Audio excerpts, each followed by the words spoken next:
All matters noticed on this agenda in any category may be considered for action as listed. Any item not so noticed may not be considered.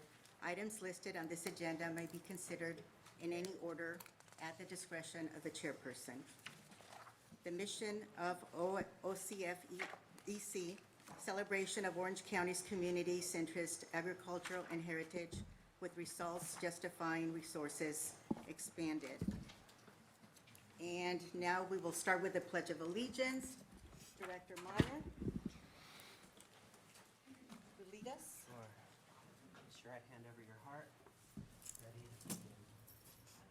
Pledge allegiance to the flag of the United States of America and to the republic for which it stands, one nation, under God, indivisible, with liberty and justice for all.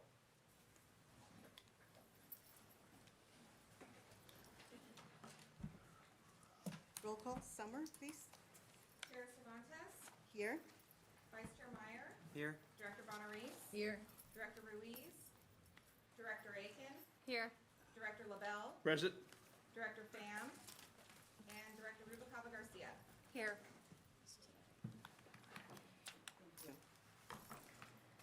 Okay, the Board of Directors would like to take this opportunity to recognize the work of our Director of Human Resources, Bianca Kulbach, and her team for her outstanding, is she here yet? She's on her way.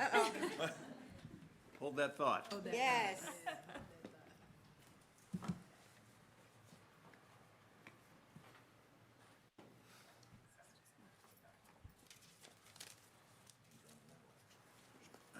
It must be a surprise. Yeah. Yes.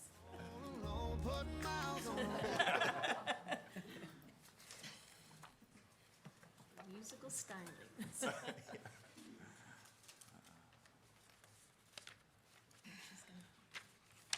You like what you want to say, right? It's not my birthday. We can move on and then Sure. come back. Okay, regarding item 9G on the agenda, we are deferring that item to a later date. And I see Bianca walking.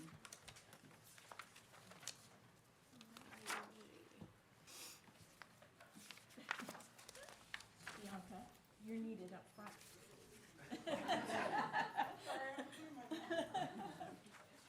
Yes, this is quite exciting. The Board of Directors would like to take this opportunity to recognize the work of our Director of Human Resources, Bianca Kulbach, and her team for her outstanding leadership of the department and her invaluable contributions to the staff and the Board of Directors of the OC Fair and Event Center. Bianca?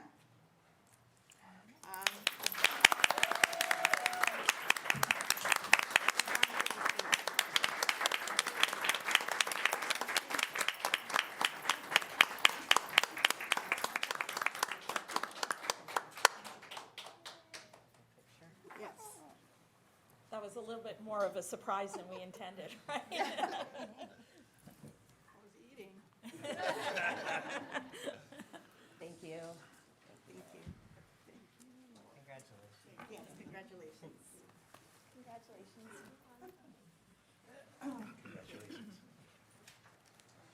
And also her great commitment to the OC Fair.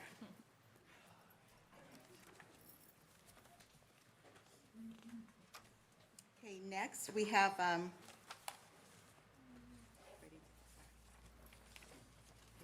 Who said this? right here. Hold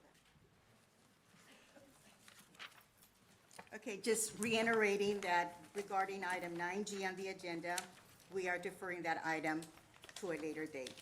Next is the CEO's operational announcements and updates. Michelle, please. Yes.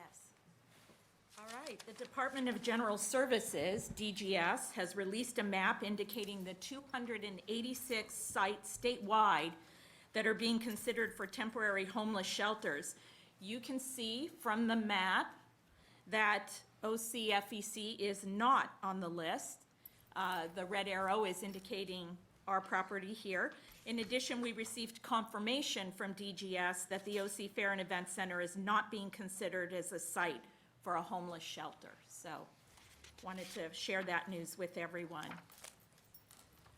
The new Volta performance from Cirque du Soleil has begun move-in. The perimeter fence is being installed, and crews will be working over the next couple of weeks to get the site ready for the premiere on March 19th. The Equestrian Center boarders and trainers have received notification of the work being done, along with the schedule over the next few weeks, and we're certainly looking forward to that show. Our own Carol Singleton, Heroes Hall supervisor, was interviewed this month by KTLA's Gail Anderson for a story she was doing on World War II hero Dory Miller to commemorate Black History Month. And Gail has become quite a fan of Heroes Hall. She's given the museum quite a lot of coverage. We're very happy about that. Right after the January board meeting, staff joined Chair Cervantes and Vice Chair Meyer at the Western Fairs Association Convention in Reno. It was 4 days of educational workshops, keynote speakers, industry meetings, and lots of networking. The OC Fair walked away with new connections and new learning and 16 industry awards, including 6 first-place awards, which included our fair theme and our fair logo from last year, our Acres of Fun. 4 different second-place prizes, including our fair time event of Love is in the Fair, where we hosted the wedding at the Millennium Barn, and then an additional 4 third-place awards, including our nonprofit work with our workplace mentoring program with Big Brothers and Big Sisters, and 3rd place for this beautiful photo. Don't you just love it? You can see the joy on that little girl's face as she plays in the fountain during the fair. Earlier this month, Congratulations. Good stuff. Earlier this month, we launched a new accessibility feature on our ocfair.com website, which is now fully ADA compliant and allows our guests with disabilities to adjust the website for their needs. And Summer is going to toggle over to our website to show everyone how we do that. So there's our homepage. You click on the icon in the lower left-hand corner, and there are a number of content adjustments, font adjustments, color adjustments that can be made to the website to enable anybody to, access the website a little more easily. Summer, can you just click on the plus sign for font adjustment? To show how, for example, if you need the font a little bit larger, you just keep clicking there and it will adjust to whatever the user's needs are. So we're very proud of that. That's a lot of great work by our communications and technology groups. Love it. All right. If our initial SuperPass sales are any indication of how many people plan to attend the 2020 OC Fair, it's going to be a fantastic year. The number of SuperPasses sold is up 29% over the same period last year, and gross revenues are up 17%. So really good numbers. And then you may have noticed when you walked in today that we're now providing written committee reports to the public. I want to thank the board and staff for the incredible amount of work that has been done together this month to move forward some of our most complex projects and initiatives. Summaries of those meetings held this month are included in those written committee reports. And then let's take a quick look at our financials. This is the first financial report for our new 2020 budget, and I'm happy to say that we're off to a great start. We projected revenues of $874,000, but came in over $1 million for the month due to 2 additional events that were not budgeted, but were held. In addition, staff is continuing to do a great job of holding expenses down. We were favorable to budget by over $1 million in our expenses. So this is the time of year when we're spending more money than we're making, but you can see that we budgeted a net deficit of $2 million and had an actual deficit of only $778,000. So we're off to a good start. Michelle, where's the $1 million? I mean, that can't just be, don't buy a little bit here and a little bit there. Yeah, it's, event related. It's parking, all the ancillary cost, but due primarily to the addition of those two extra events. Yeah. We're also doing very well with our cash and cash equivalents, with cash on hand and investments totaling $54 million, and that's a year-over-year increase of almost $5 million. So we're happy about that as well. We've got some great events this month, including 2 Discovery Days at the farm that are open to the public to experience what our junior farmer tours have to offer. Four-Wheeler Adventure Expo is coming the first weekend. I mentioned Cirque opening on March 19th. Crossroads of the West Gun Show will be back the weekend of March 21st and 22nd. We've got the Orange County Science and Engineering Fair and STEAM Showcase the third weekend of March. The Apartment Association of Orange County Trade Show and Conference that same weekend. Flying Ms. Daisy Vintage Market that final weekend of the month, along with the Mom Made Market, so a really great craft-related and vintage weekend at the fair. And then we'll wrap it up with the Bridal Expo that final weekend of the fair.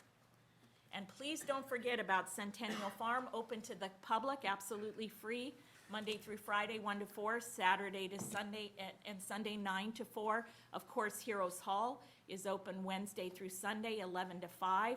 The Marketplace, open on Saturdays and Sundays from 8 to 4. And our Certified Farmers Market on Thursdays from 9 to 1. Okay? And I'd like to turn it over to Ken for an operations update. Thank you, Michelle. Good morning, everyone. 3 quick announcements this go around. First one, all the permanent plaques for the A4M Skyhawk are being installed. Also, the team is working on inserts for the planter box benches that are out there in an effort to make sure that flowers and plants can be interchangeable for different types of events if needed. Secondly, CAL FIRE annual inspections are tentatively scheduled to begin the 3rd week of March, Monday, March 16th. And we have not, as of yet, received a copy of that training video that they shot, but we'll continue to see when that is available to us. And lastly, CFSA has started annual facility inspections. That's all for this month. That concludes our report. Thank you, Michelle. We do have one public comment card from Reggie Mandicas on 9G. So Reggie, would you step up, please?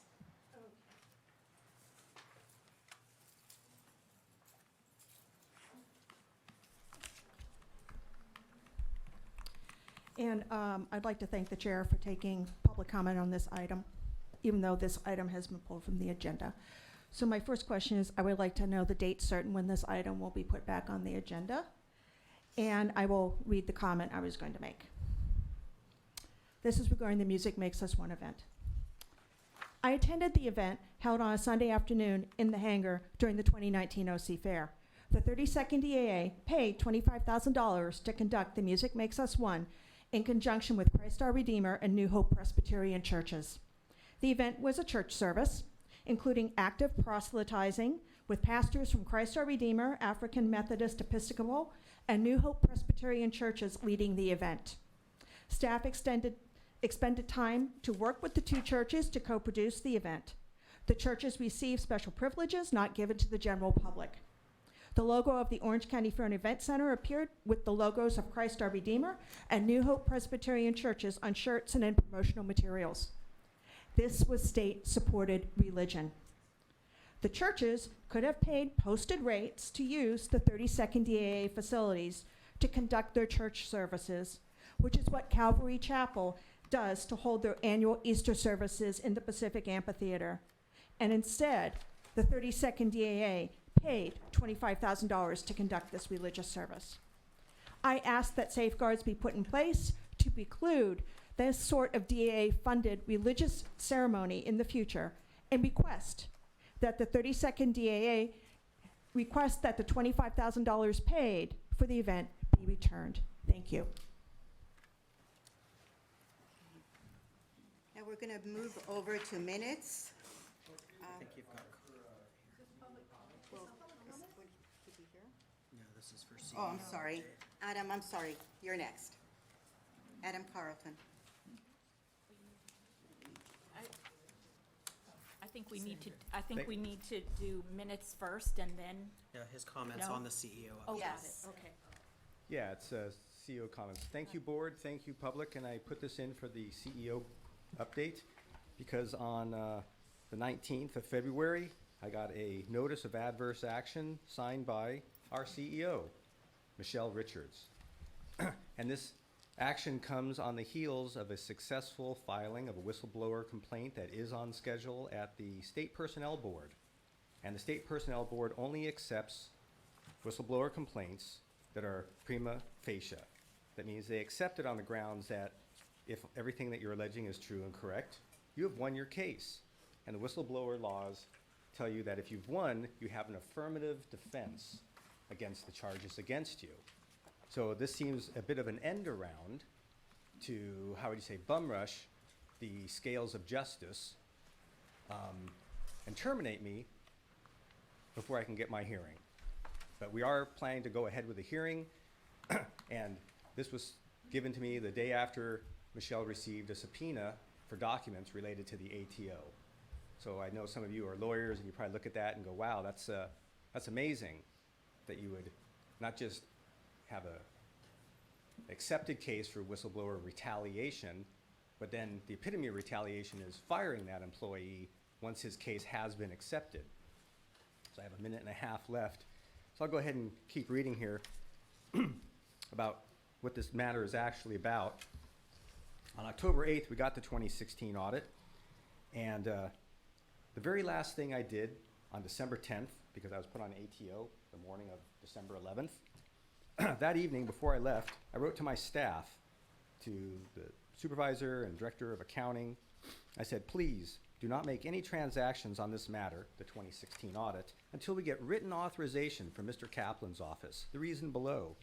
And the reason below was, hi Jason, thanks for taking my call. I wanted to summarize a couple of the finer points today that we discussed. And I went on to say, I recall from my initial response to that audit that in my capacity, I could not recommend that we comply with the 2016 audit's recommendations to contact and collect the nearly $75,000 overpayment. And speaking to that audit, I wrote, and it appears that to be the very exact same reason that the Cal HR legal opinion contained in that audit, paraphrase, says that despite its illegality, the DAA cannot likely void the contract and collect from the employee. The catch is, your office continues to recommend we put it on the books and seek collection. And Ms. Kramer had asked me to do the same thing, and I had refused. The very next day, I was walked out the door. Thank you.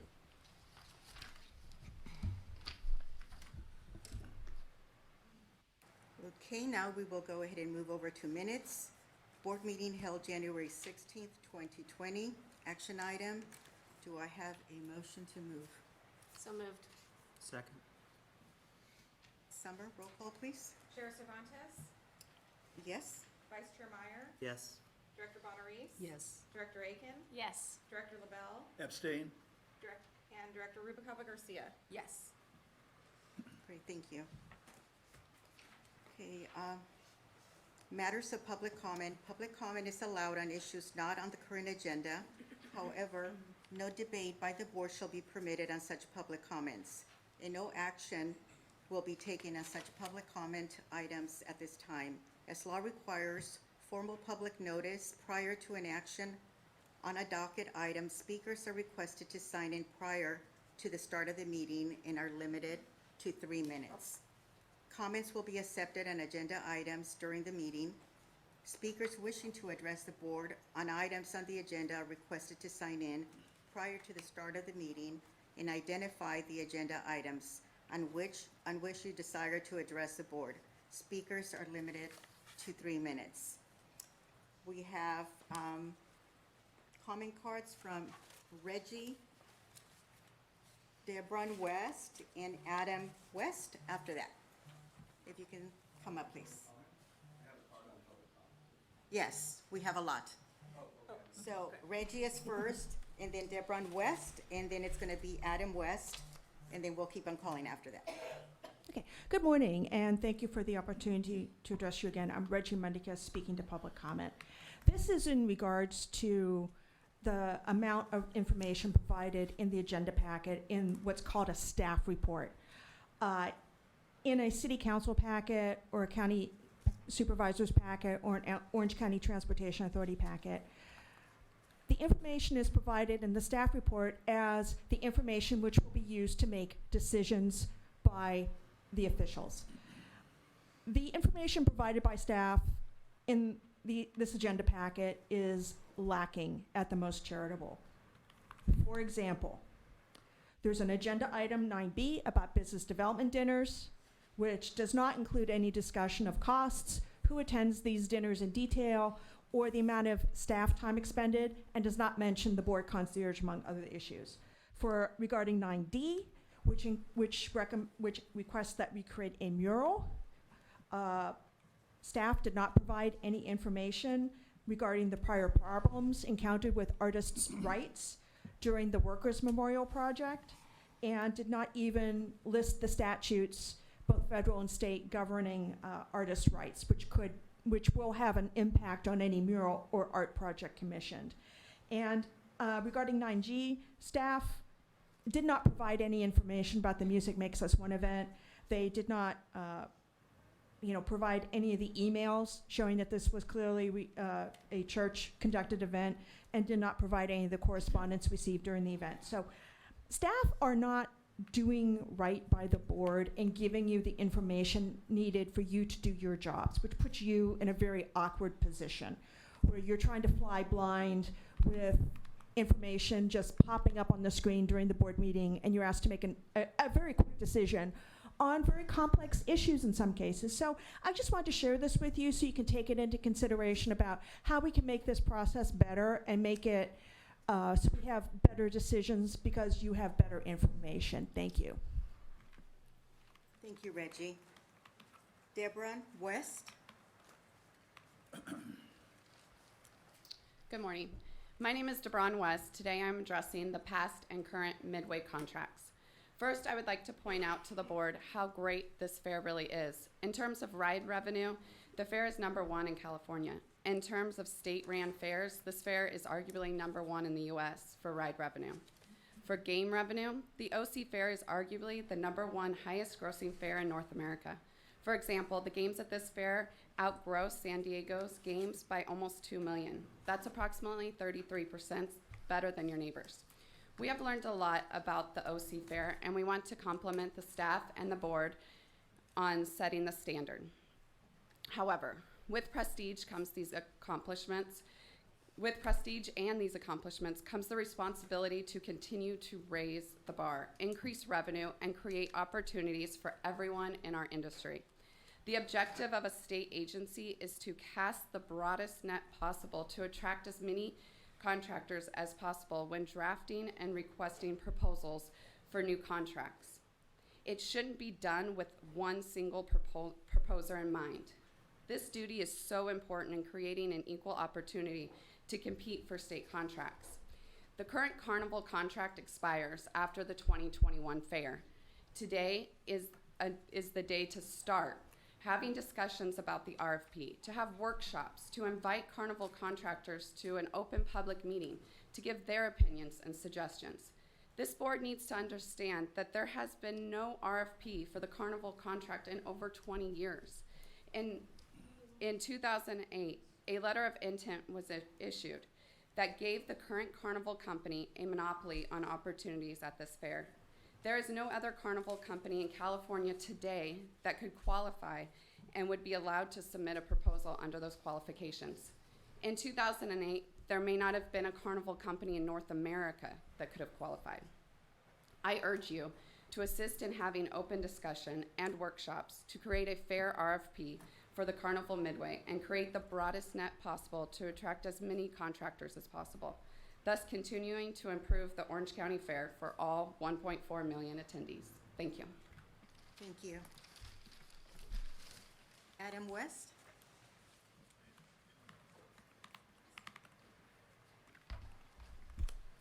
Good morning. My name is Adam West. I'm addressing the past and current carnival contracts also. It's been over 20 years since anyone could compete in a fair and equal environment at the Orange County Fair for a carnival contract. The patterns of the RFPs that have been issued at the San Diego County Fair, the Antelope Valley Fair in Lancaster, the Houston Livestock Show, and the Orange County Fair are very concerning. At all these events, it seems that only one carnival company can qualify, RCS. The mind starts to wonder, how can all the fairs draft RFPs that give RCS a yellow brick road to being the only qualified responder? Adam Carlton's attorney, Doug Ames, asked for a full legal review of the RCS contract. DeBron West has voiced their concerns about the fairness of the RCS contract. I'm here today to share my concerns that drafting an RFP intended for a single proposer isn't the road to the future. Across the state and the country, there are very successful carnival companies that would love the opportunity to be part of the Midway in 2022. The current contract is a one-sided deal, and the OC Fair isn't on the right side of that deal. I'm not here to ask the board to dig up old graves. I'm here to learn from those mistakes and find a new road for the future. Within the next 12 months, the drafting of how this fair will move into the next decade will happen. I'm asking for the staff and the board to open up the discussion with the public on how to increase revenue, increase attendance, and make the Orange County Fair a more profitable facility. There's been a lot of ideas about raising admission prices, raising parking prices. When you raise the cost to get into the fair, it can drastically affect revenues inside the fair. The carnival contract is one of the largest sources of revenue for the fair. The Orange County Fair has the unique opportunity to do something different today. It can stay with a one carnival contract. It can separate the contracts into separate contracts for rides, games, and food, like in San Diego, or it can become an independent fair like at the #1 fair in terms of attendance at State Fair, Texas. These many different options will give the fair different opportunities to increase revenue. I guarantee you today, if a fair RFP is issued, one that opens the doors for others to compete on an equal platform, you'll be amazed on the ideas people will bring to the table. You'll be amazed on the revenue that will be generated for the fair. And you'll be amazed on how many people want the opportunity to be part of the Orange County Fair. I ask that the Orange County Fair let the free market bring the best deal to the table. Thank you. Thank you. Next, we have Mariana Ritchie.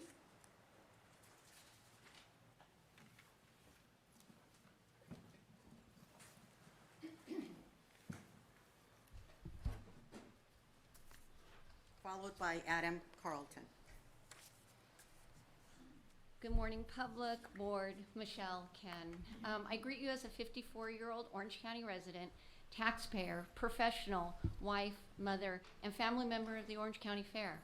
Unfortunately, we are uncoupling tomorrow as the CFO has been terminated. I address the board and acknowledge with great respect and appreciate the volunteering that the board does.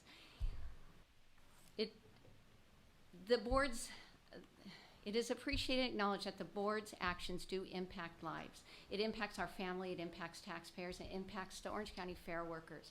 A little history is my husband was recruited. We knew it was going to be a wild and scary ride, being the fourth CFO within a prior year.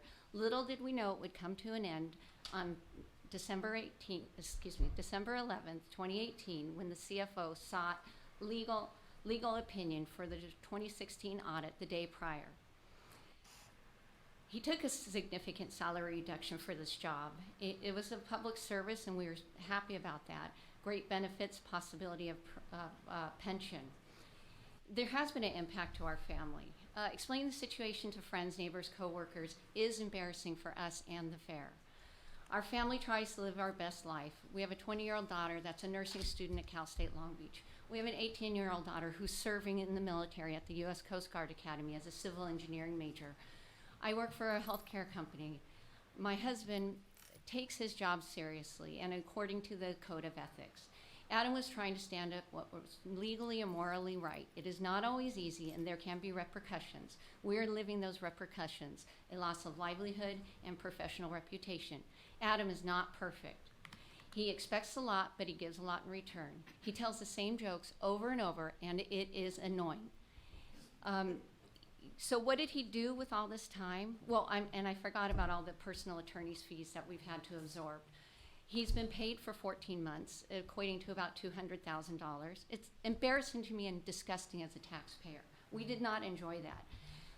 There's also been about $200,000 in fees for investigators, accountants, and lawyers, which found nothing on Adam.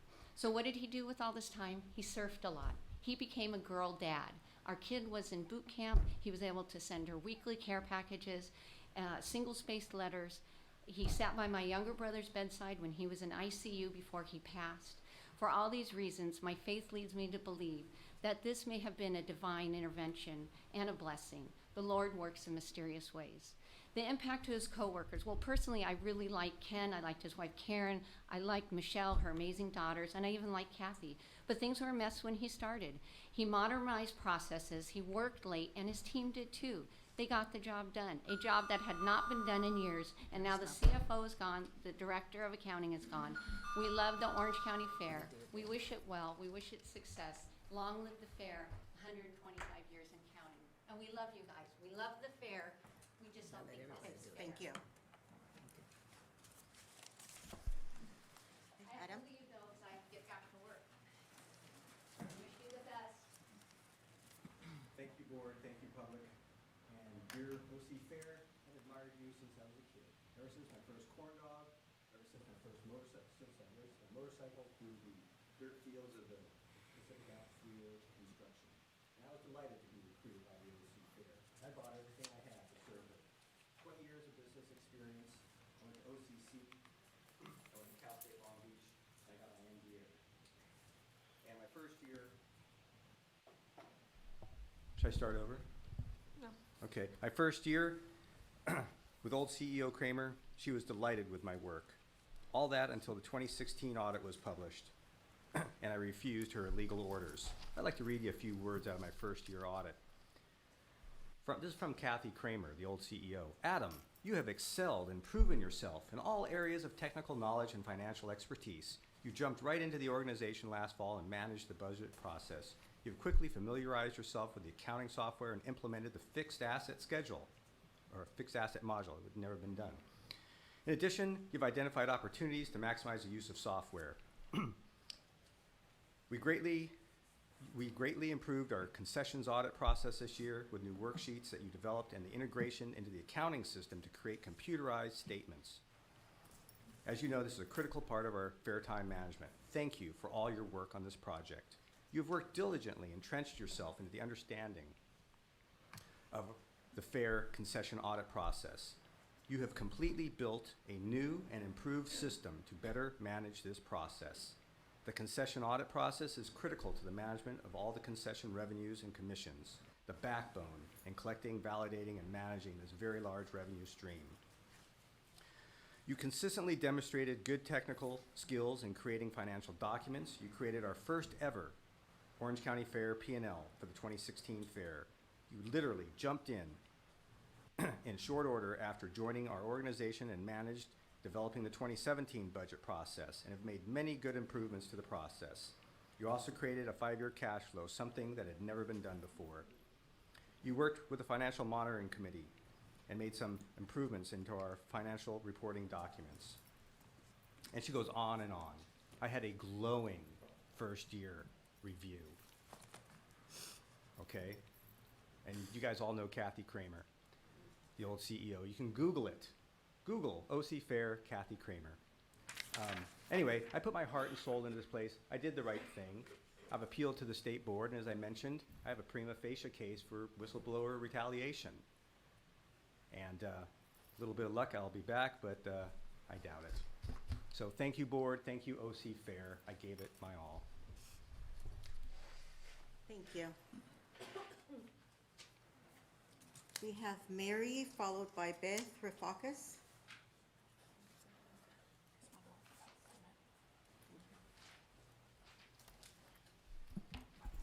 Good morning. Our concern, as a resident of Costa Mesa, I'm sure you're aware that Fairview Developmental Center has been targeted for possible housing of coronavirus patients that are in quarantine. And you know, that set me wondering, even if that doesn't go through, and hopefully it won't, because we have very good attorneys and very good approaches on what's going on with that legal action. But this is my question. The fair brings in, what, 1,000,006 people? a year into our city. What is the fair going to do about stopping this spread within the fairgrounds, which is immediately our city as a whole? The fairgoers are stopping at restaurants, they're using facilities.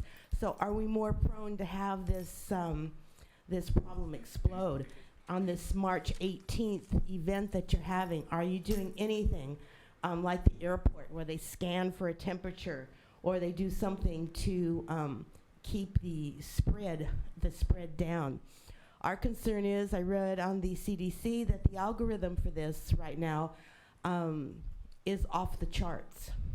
So if they're saying that every person that's affected is 2.6 that they infect, and at the end of the 3 weeks, it's 3,500 of that one. Now you take the algorithm and go outside and keep multiplying it. It's absolutely incredible. So I'm hoping that you're on top of this to see what's going on, how are you going to contain this, not only for the fair, but for the events, like the March 18th event, where you're going to have a lot of people in a small area. And I not only ask this for the safety of the people attending, but I ask it for my neighbors in Costa Mesa that may be doubly affected. Our population is 115,000, and the fair brings in 1.6 million. So I think our vulnerability to having people that have been exposed or have been exposed by people that have been exposed is part and parcel of that algorithm. So I'm hoping that you're going to do something about the elephant that's in the earth right now and have some kind of plan that's going to make the people that visit the fair safe and in turn make our city safer. Thank you. Thank you, Mary. Now after Beth, it's Lisa Sabo. Good morning. Thank you for letting me speak. I have the same concerns as the previous speaker about the coronavirus, since it appears that there may be a case of community spread in Northern California. So I have a lot of concerns if you have a strategy for ensuring the safety not only of the fairgoers, the residents, as well as the fair employees. And unfortunately, there's a lot that's unknown about this particular virus. And by the time fair rolls around, it may have exploded in the United States. We're fortunate right now. There's a limited number of cases. I think it's like 60, something like that. So I also have some concerns because some of the recommendations, at least one, that the CDC makes is to avoid large crowds. So I'm wondering if you have a strategy for dealing with any negative impacts on your revenue for the fair as well as the other events, because I would think you would have to develop some kind of strategy to deal with the lost revenue. And as the previous speaker mentioned, Costa Mesa has taken legal action to prevent Fairview Development Center from becoming a quarantine site. And if that fails, you're going to have a quarantine site in your backyard, as the same goes for the residents. And there's been a lot of concern about that from the residents. In fact, I was in a meeting the other night that where it was discussed. So I hope you develop a strategy for dealing with this. On another item, I also agree with this speaker about the staff reports. I go to a lot of meetings and things like that. Your staff reports are very brief. They don't really go into enough detail, even for the public to really have an idea what you're contemplating or what the alternatives are and that type of thing. So I think that there's room for improvement on that as well. And thank you very much for letting me speak. Thank you, Beth.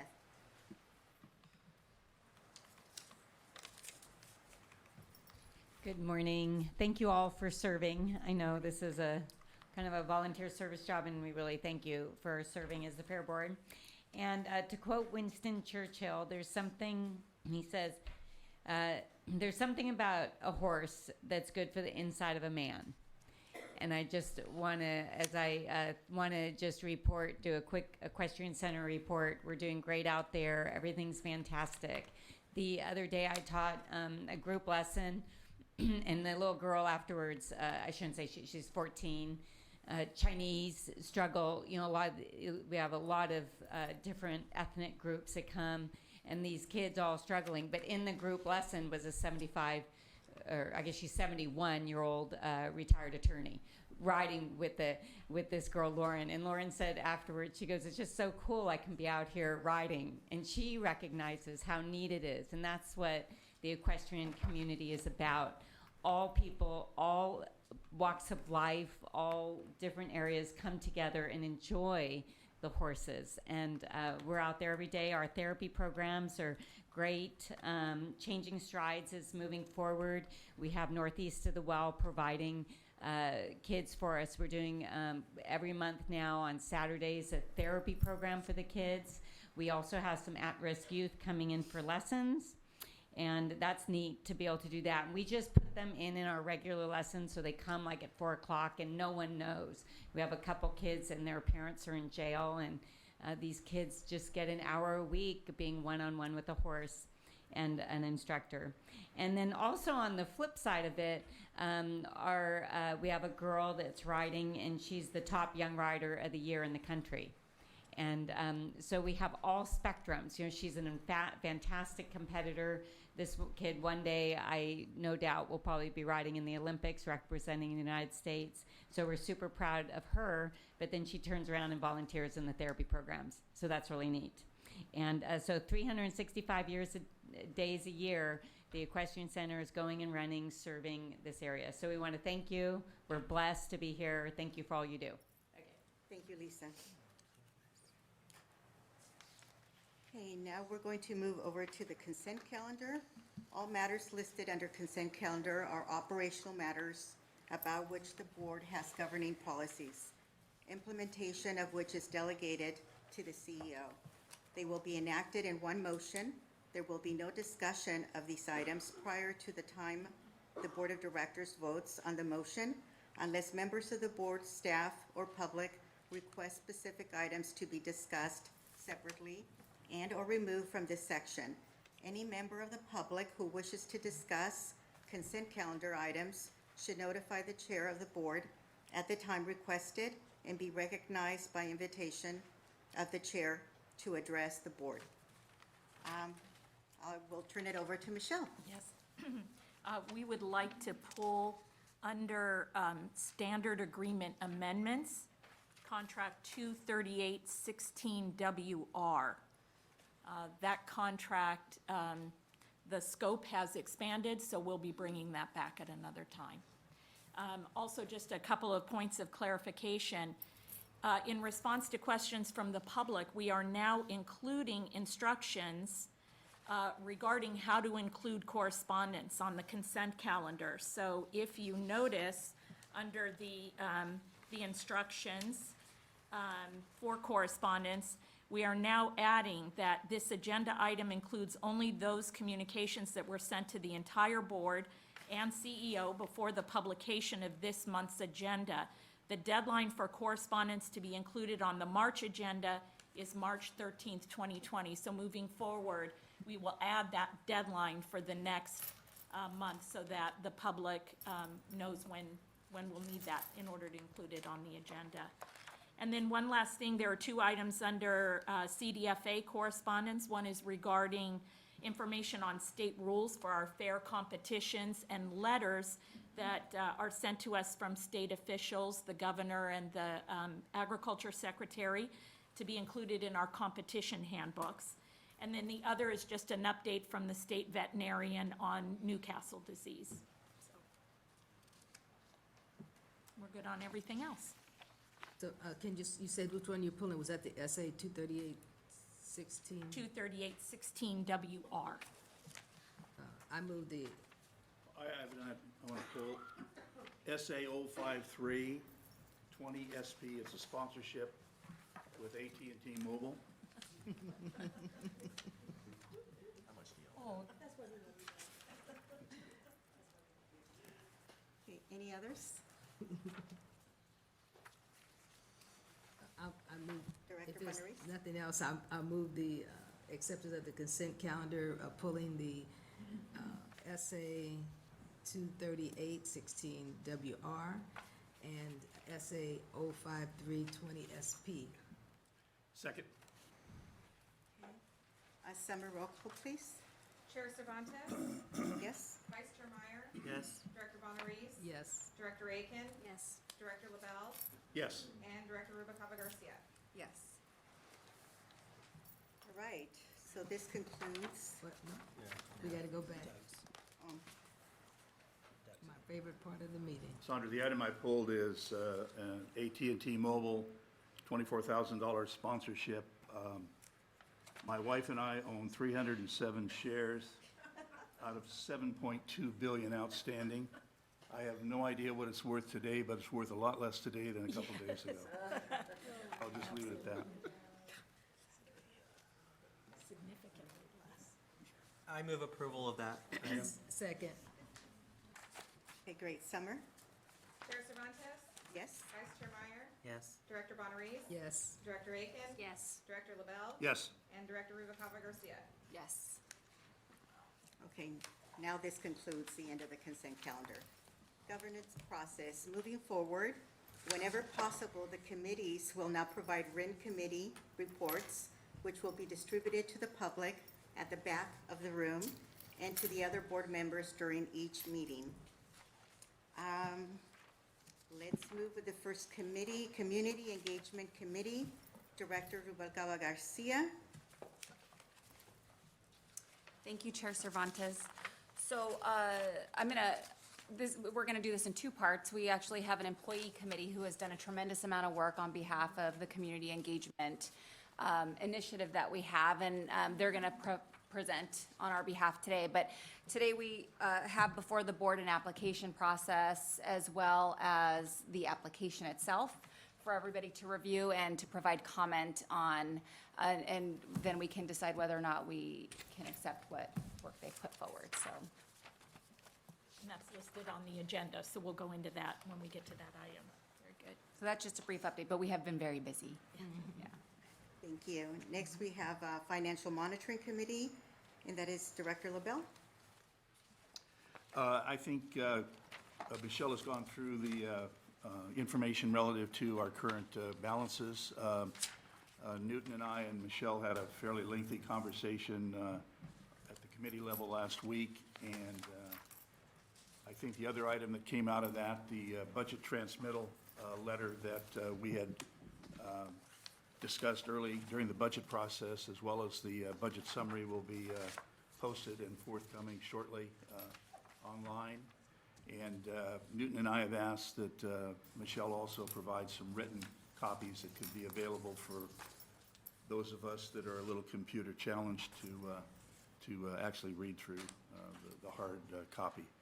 So that's where we stand, and I want to compliment staff. They've done an outstanding job in putting all of the components together relative to the budget wrap-up and preparatory work for the mid-year budget review in June. Newton and I also asked for some information relative to the admission issue that the board discussed at the January meeting. I was not here, but I guess it was referred to the Finance Committee to kind of look into it and come back with a report. And the plan is to review that in April, have something in May, and we'll be back at the mid-year budget review with information for the board to consider. Okay, great. Thank you, Director LaBelle. Next, we have Legislative Monitoring Committee, and that is Director Aiken. Yes, thank you. We had a telephone conference this week going over some of the legislative committees. I think the biggest one we were all concerned about, what's touched on in the CEO's report, which is about whether our fairgrounds was going to be considered as part of a future housing project for the homeless. We have now, as she mentioned, confirmed it's not.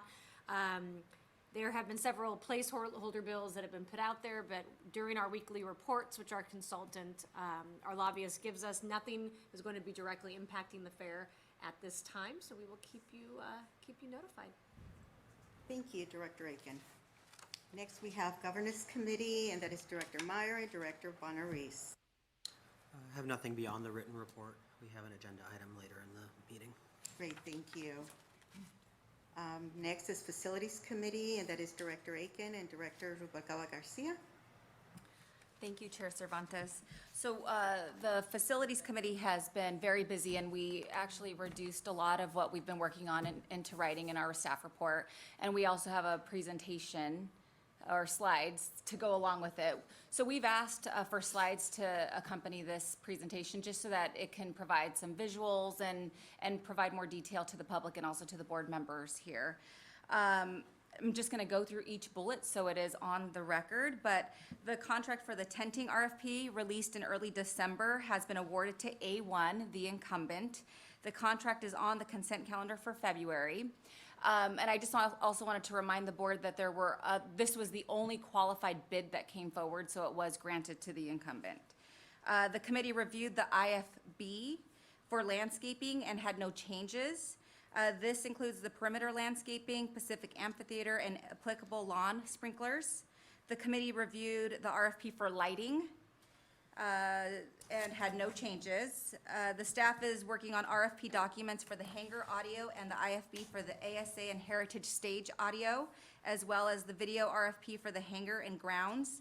Staff will be working on the sound monitoring RFP later this year. The draft of the Infrastructure Audit Zone 1 has been fully reviewed and discussed. When all zones are completed, the full audit will be provided to the Board of Directors and will also be agendized at the appropriate time for a full board meeting. And we do plan on making sure that the public sees the final version and there's time for comment before we vote on it as a board. The stormwater infrastructure project, which we've all talked about in 2019 and moving forward, so we have some visuals here. The current status is it is with the city, and it's pending permits, so that's still moving along. And anything to add at any time, Jerry and Ken, feel free. Any comments on that? That's the second half of this same bullet, which is the desilting basin at the east end of the property. Perfect.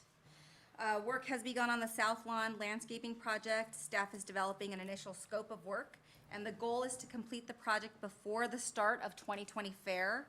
The project will include artificial turf, benches, and planter boxes along with continuing the perimeter landscape profile created west of A4 Skyhawk. So on this one, we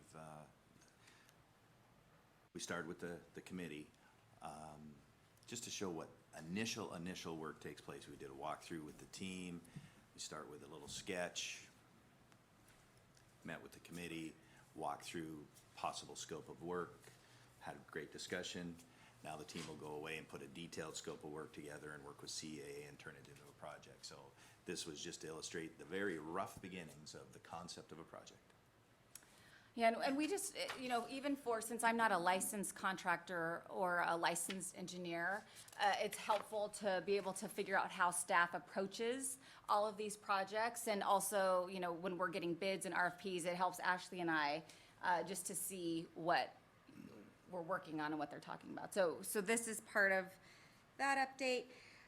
Staff is also working on the Pacific Amphitheater berm, which has been discussed in great detail at board meetings. So that has not fallen off of our radar. There's somebody on fair staff who has put a tremendous amount of work in looking at different plants and different live things that we can put in this area. So we have more to come on that. So we promise to share that at a later time. We're just trying to figure out how to condense it all so that it's consumable for everybody, including me. The committee received an update on several active capital major projects and equipment purchases, which we will share in more detail, and the marketplace initiative was discussed. Staff will set a separate meeting with the committee and Spectra leadership targeting mid to late March. And this is something from 2019. It came up the board. It was brought to the board. It was a little bit of a surprise to us when we had somebody from Spectra come in and talk about a potential marketing initiative. So the board has asked for this committee to look into it further. So we'll be meeting in March to flesh out some of those details. Anything to add? I have a question, if I might. would it be possible for the committee, along with staff, to look at possibly incorporating some type of wall somewhere within that area that could be used for, basically, we've run out of room in terms of honoring, recipients of various medals, and it would be nice to, we've had a kind of a preliminary discussion at the foundation level of, maybe just adding names, but we need some mechanism or some area where we could add names from time to time over, months or years ahead. So if the committee could look into that as a possible add-on to that, it would be appreciated. Okay. Yeah, we can definitely look into that. And then we do have a follow-up meeting on March 10th. Right, thank you, Director Rubalcaba Garcia, and we're going to go to Storage, Parking, and Traffic Ad Hoc Committee, Director LaBelle and Director Bonner-Reese.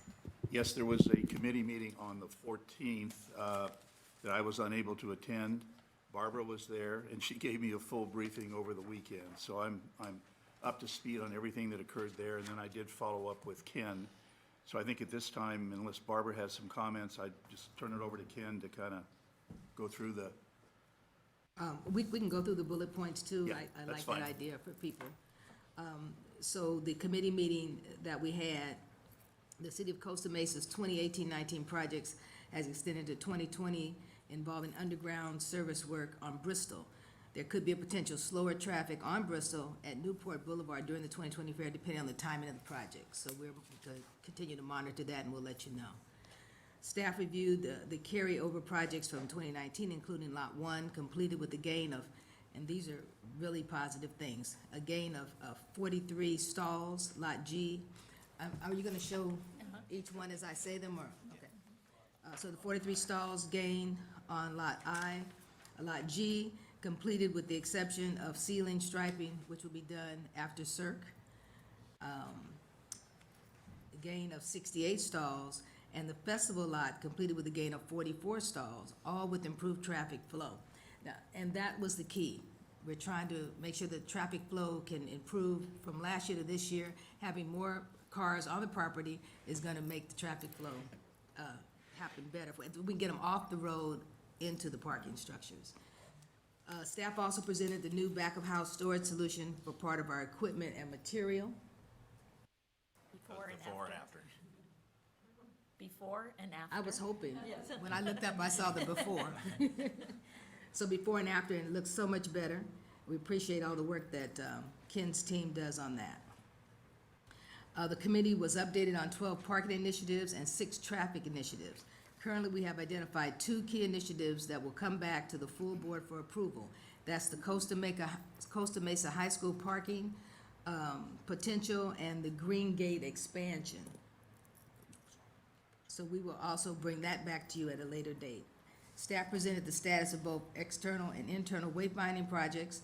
There is more work being done on a photo matrix study, concepts, and budget, which will be brought back to the committee at a later date for review. And follow-up, staff is continuing to work with the committee on the parking and traffic initiatives and the wayfinding projects, and will provide further feedback at the next committee meeting, and the date is still to be determined. We had an outstanding presentation by Ken and his team. It was 2 or 4 hours, I can't remember. Almost four.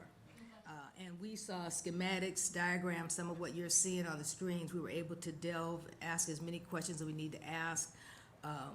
We have an incredible staff here at this organization, and I could not have been prouder of all the things that they told us about. They're forward thinking. I call it out of the box thinking, but getting far enough out the box to see that there's other boxes, because there are. And so I think in the years to come, we're gonna see a lot of improvement, traffic flow, parking, the whole gamut of what we need to be looking at to make this fair better and better. So I really appreciate the time that the guys took, and Ken and your staff to sit with us and discuss these issues. So we'll be bringing more back to you after our next follow-up meeting. So I'll just remind the board that when we approved the budget, we were very clear that any of the parking and traffic initiatives were not included in this year's budget, either operating or capital, and that if any of the initiatives came to fruition, we'd bring them back to the full board with an ask. So we're flushing out the details on those two, the budget on those two. Some will be capital impact, some will be operating impact. We hope to have that all by March so that we can drive on with those two initiatives going into the 2020 fair. Great. Thank you, Ken. I'd just add that Barbara and my conversation was not 4 hours. It No. was executive summary and brief, and she gave me all of the information. I gave you and all my I did notes. follow up with Ken, but I got all the info I needed. Appreciate that. Okay, now we go to the Audit and Compliance Committee, Director Rubalcaba Garcia and Director LaBelle. So I wanted to provide everybody with an update on the 2018 audit. I have reached out to Jason Jones. He's our state auditor, and he has let me know that the audit is still on his boss's desk pending approval. I asked him if this will delay the 2019 audit process, and he said it should not. He cannot start his field work until the 2018 is approved. So, and he anticipates that should be done by April.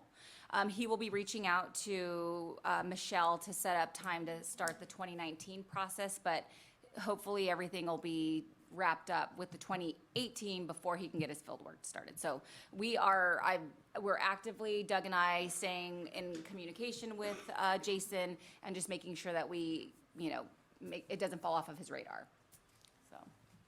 Great. Thank you. Now we go into Branding Project Ad Hoc Committee, and that is Director Meyer and Director Aiken. Michelle, do you have any Yeah, update? we have an upcoming meeting.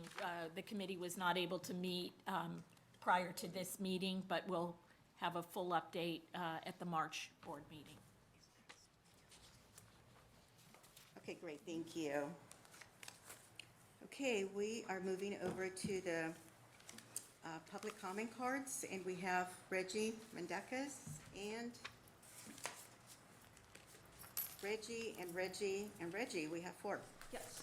And I will combine them and try to use much less time by combining. Great, thank you. Okay, you're welcome. So the first item I'm commenting on is the Financial Monitoring Committee.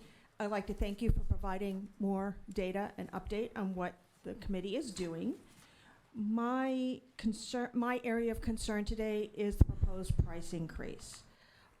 This has been handed to the Financial Monitoring Committee, and we need to have the data, any and all of the data that the committee is using to determine if there will be a price increase. We need to have that data published prior to discussion at a board or other public meeting.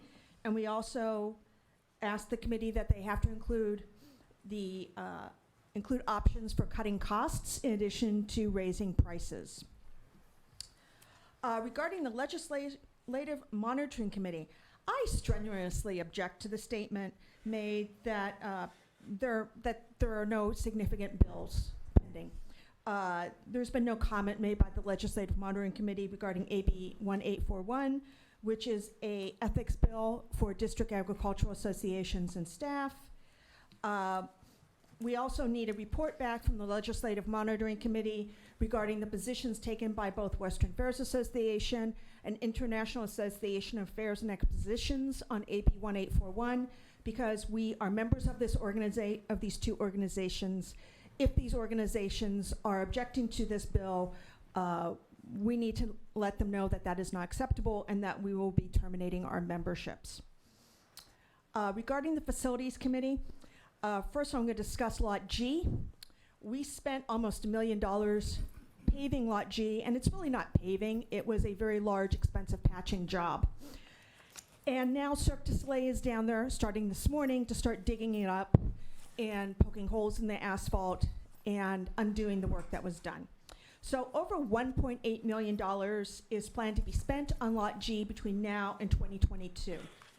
Millions of dollars are being spent on this lot without any analysis or planning to design a parking lot which is suitable for the weight of the vehicles which are stored there. And if the asphalt is being damaged by the heavy trucks and storage, then we need a concrete parking lot. If you need an example of where there's a concrete parking lot, there are two which are easy to get to. One is up on MacArthur/Talbert, right as you go up to the Costco in Fountain Valley at the OCTA bus barn. That has a concrete parking lot because that's where they park and store their buses. Another easy place to see this, to see the choice between concrete and asphalt, is if you go down to the Tustin Blimp Hangers, the shopping center there is concrete in the back where the loading trucks bring in to Target and Lowe's. The audit, glad to hear that's moving ahead, and it is my understanding that the holdup is now with CDFA, not with the board. It's, yes. Okay, it's good. with the state, Okay, not great. the board. Sorry. I just wanted to check that. And then also, under the report given by staff for the facilities committee, this doesn't match with what I have been told by staff. Because I asked for records regarding the desilting basin and the Pacific Amphitheater Berm project, and all I got back from staff was a piece of the budget paper from the budget process, and was told that there aren't any other records. So I'm not sure what is going on here, whether staff is withholding information or if they're being less than truthful with either the board or the public on this. And, you know, many of these projects need more explanation. Like right now, there's a wayfinding sign project that's shown for interior wayfinding, and that's confusing because that's a different project than what was described before. And I'm hearing that you spent like 4 hours going over slides. We need to have all the information given to the public so that we can see that too. This is public money, this is a public facility. We need to understand what's going on and where money is being spent. And then regarding the facilities committee, I don't know what gate the board members drive in. But have any of you noticed that Spectra has taken the roof off the tent that is Husong's Cantina? When Husong's Cantina was built many years ago, it's not a building, it's a tent structure, and it was designed to be portable and to be moved among the different fairgrounds where Spectra operates.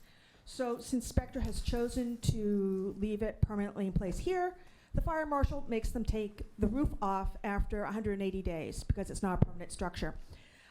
Spectra could either take it down, or they can make it into a permanent building, or do what the fire marshal requires to make it safe. Instead, they chose to take the tent roof off, which quite frankly makes it look unsightly at the most polite description. When I asked staff and Spectra what they're doing to replace the roof or remove the structure, I was basically told that I should not be concerned about it, that this is not a big deal, and that they really don't care. So I just want to share that with you because it doesn't help the marketplace draw in people who want to spend money if the place looks like a piece of crap. So just think about that. You might want to take a drive out to the main gate and see that. So thank you very much, guys. Okay, thank you. Moving on to item 9B. Turning it over to Director LaBelle. Yes, thank you, Chair Cervantes. First of all, let me just say that staff had nothing to do with this report. This is from Director LaBelle to the board, and it's intended to be specifically an information item that will enable the board to engage in some discussion as to ideas the individual board members might have relative to expanding our business development efforts. I'm going to share a few thoughts, briefly, maybe not so briefly, to give the board an idea of the thoughts I have that we might be considering. The intent is that after the meeting today, that, and as indicated in the director's report, that staff will then have the ability to go back, assimilate this information, and come back with some specific recommendations for board consideration at the March or April meeting. So that's the whole intent of this. Never intended to be an action item. Each of us as directors engage in business development every single day. We have a lot of the same friends, but we have a lot of different circles that we move in terms of our business contacts and our community contacts. I had a conversation yesterday with a friend of mine whose son is a major in the Army, an attorney, and I shared with him what we're doing at the Heroes Hall Veterans Museum and indicated that this is something that maybe your son might want to look at, referred him to the website, et cetera, et cetera. virtually a day never goes by that somebody doesn't ask me about what's happening at the fair this year, what's happening in terms of events at the fairgrounds. And all of us have that same sort of conversation. Staff has done an outstanding job to this point in terms of the marketing and getting the business development program going.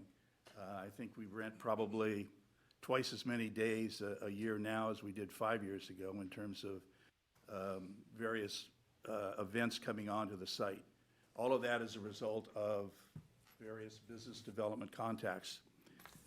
The best opportunity we have for expanding those business development opportunities would be at the annual fair, either as a part of the dinner portion of it in business development or during the day in the business development area. Right now, there are a number of groups that have rented the space for various events, be it a class reunion, be it a family reunion, be it a wedding, et cetera, or a business party for their employees. And I think a number of opportunities exist to, I'd like to see the business development area used every single day during the fair for one activity or another during the day. We have 30-some-odd cities in Orange County. All of them have somebody, and in some cases a very large department, that are doing community service type programs, all the way from busing the kids to the beach, to taking the senior citizens to a theater play, et cetera, et cetera. Why not have a program where you have your All-American picnic at the Orange County Fair during July and August? Spectra has a list of menu options. I think it starts at about $40 per person, goes up to whatever you want to pay in terms of your luncheon event. What a great opportunity to try to get some or maybe all of the cities to have a city day, not just the flag raising and that sort of activity, which is very important, but bring family and friends and businesses from the community to come in and experience that. Some years ago, my wife and I went to the Dorothy Chandler Pavilion to see, I think it was Phantom of the Opera for, I don't know, the 5th or 6th or 7th time. And we went on a bus from the city of Los Alamitos, and they had little refreshments on the bus, and we went and enjoyed the concert, and we came back. Communities do this all the time.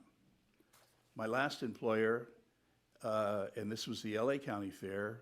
I didn't work for the LA County Fair, but the last city I worked for, the LA County Fair had city days at the fair. And each of the cities that participated in this program would honor a community hero. And that community hero was selected in the community. It was, might be a teacher, it might be a volunteer. Some cases it was even an elected official, but most times it was a volunteer. And the community went through that process of selecting it. The chamber was involved, and what happened is that when it was your day at the fair, that community hero was honored, and there was a antique fire truck that he rode on or she rode on, and a mini parade with, a small band, and everybody's hooting and hollering. And we went to one of the facilities there, and they were presented with their award, their community certificate. And most city councils did the same thing at another event. So these are just some ideas. We have right now, one of the events is the public agencies event one evening. One of the things I think we might do is be able to break that out into 4 different events. Get 4 neighboring cities together for one date, and 4 neighboring cities for another date, and 4 neighboring cities for another date. So there's just a lot of opportunities to expand the business development opportunities. So that was my intent when I asked Michelle to put it on the agenda for me. That's enough of me talking. I just wanted to get some ideas out there that the board can kind of share, and staff can, separate the wheat from the shaft and come back with some specific recommendations for us. So, thank you. Well said. All right. Thank you, Director LaBelle. No other ideas? Come on, come on. I mean, I think it's great that you put this on the agenda, and it might be worthwhile assessing the days that we currently have now, and if there's a way to streamline or, condense them. I like the idea of expanding, but we should look to see, the success rate of what we've currently done, how many people are attending each of them, what are some of the outcomes that we've can actually measure for some of these business development days, because I know it's a lot of work for staff. I mean, board members attend too. So if we can just do an assessment, I think that might be a good thing for the board to look at as well.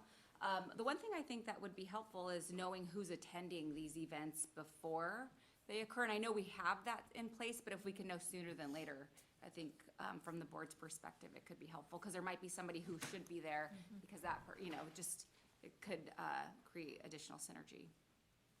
Director LaBelle, were you thinking of during the day of expanding or the evenings? Both the day and the evening. Okay. I think, I don't know how many days it's booked up from basically noon to 4. But I would like to, opportunities that we can get more involvement from communities and businesses as well.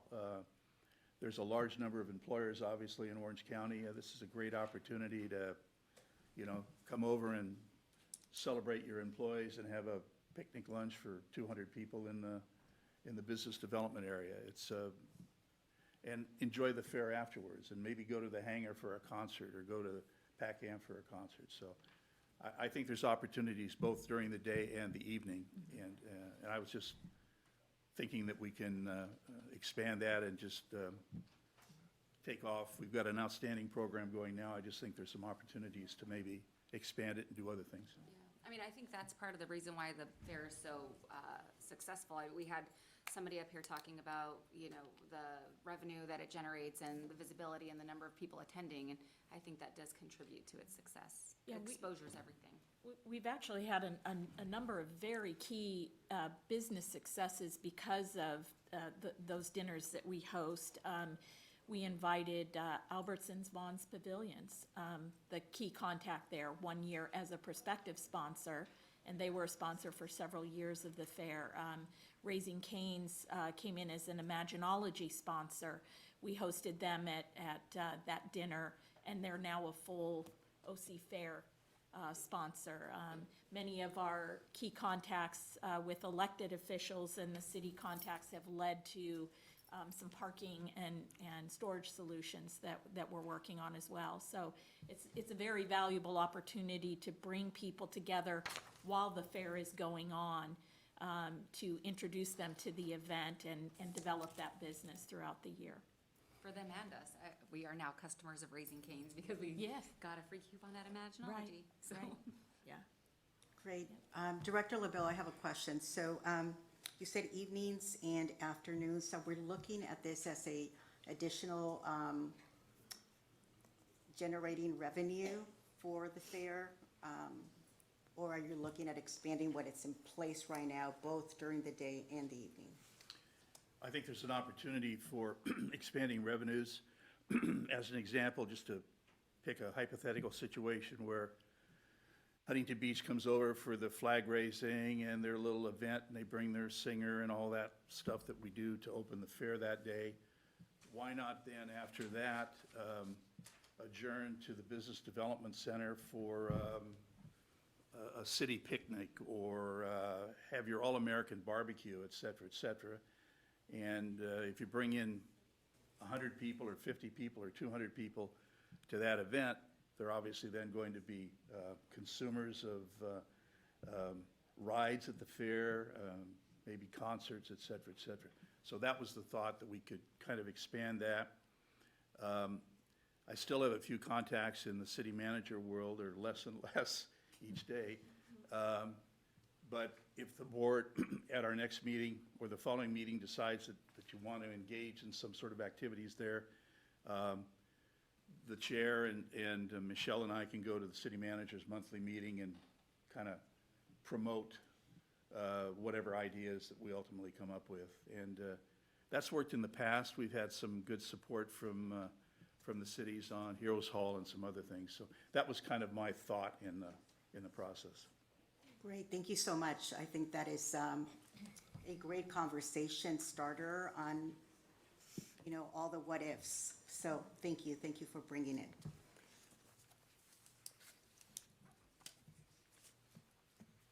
Okay, we have a comment card from Reggie.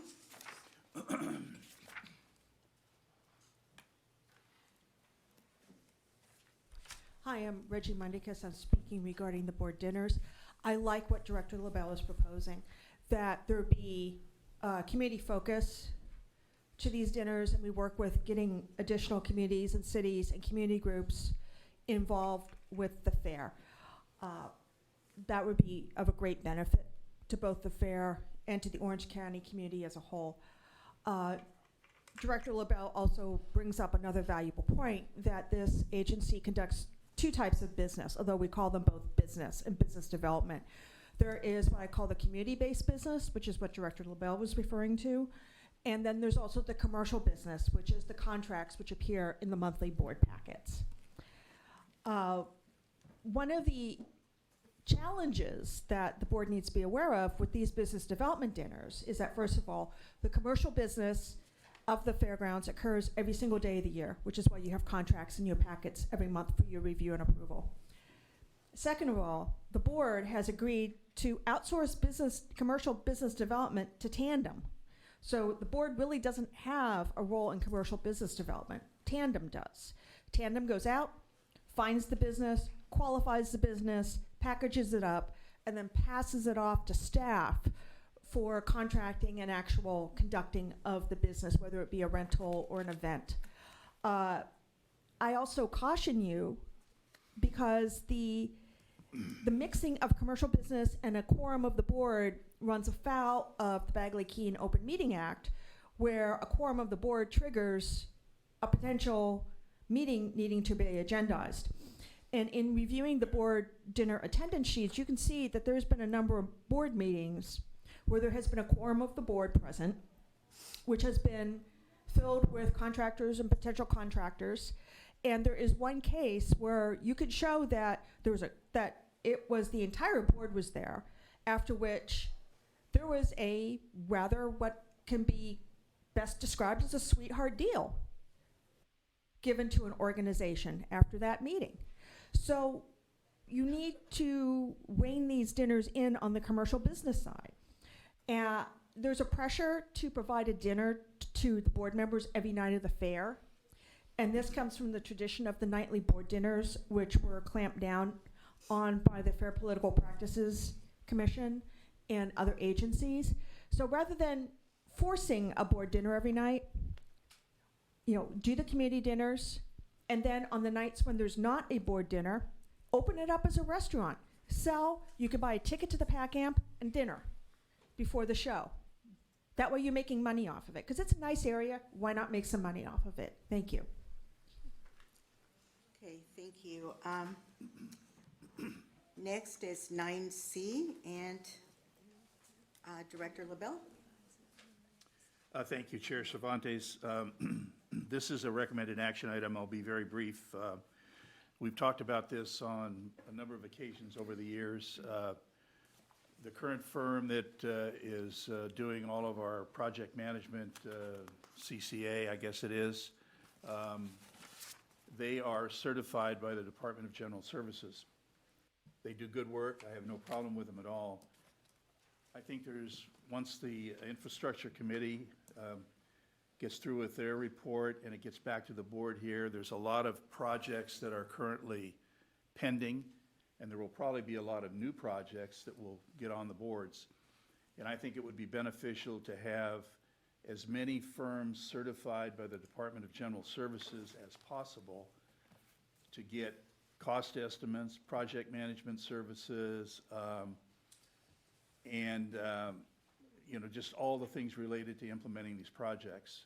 Within the Southern California area, there are a number of engineering, architectural, construction firms that do this type of work, but staff cannot even consider using them because they're not on the General Services approved list. there's probably some hoops they would have to go through, but it's very clear from the or the regs, as I understand it, that you can get certified. So what I'm recommending to the board is that we direct staff to make an outreach to as many firms that are out there and encourage them to get certified by the Department of General Services, so staff has the option of using them on a go-forward basis, so we can have 3 or 4 balls in the air at the same time. And the other thing that's good, it's always nice to have more than one bidder who you can talk to about what your costs are going to be for managing a project. The competition is good. So that's the thought. So that would be my recommendation, and I would so move that for board consideration. Second. Yeah, before we vote, I just want to make a comment. I actually think this is a great idea, Doug. I mean, if it entails a letter being drafted that the board reviews before it goes out to potential, just to alert different construction firms here in Orange County about the opportunity and the process for applying, because I mean, it's a key to inform them on how to get it started.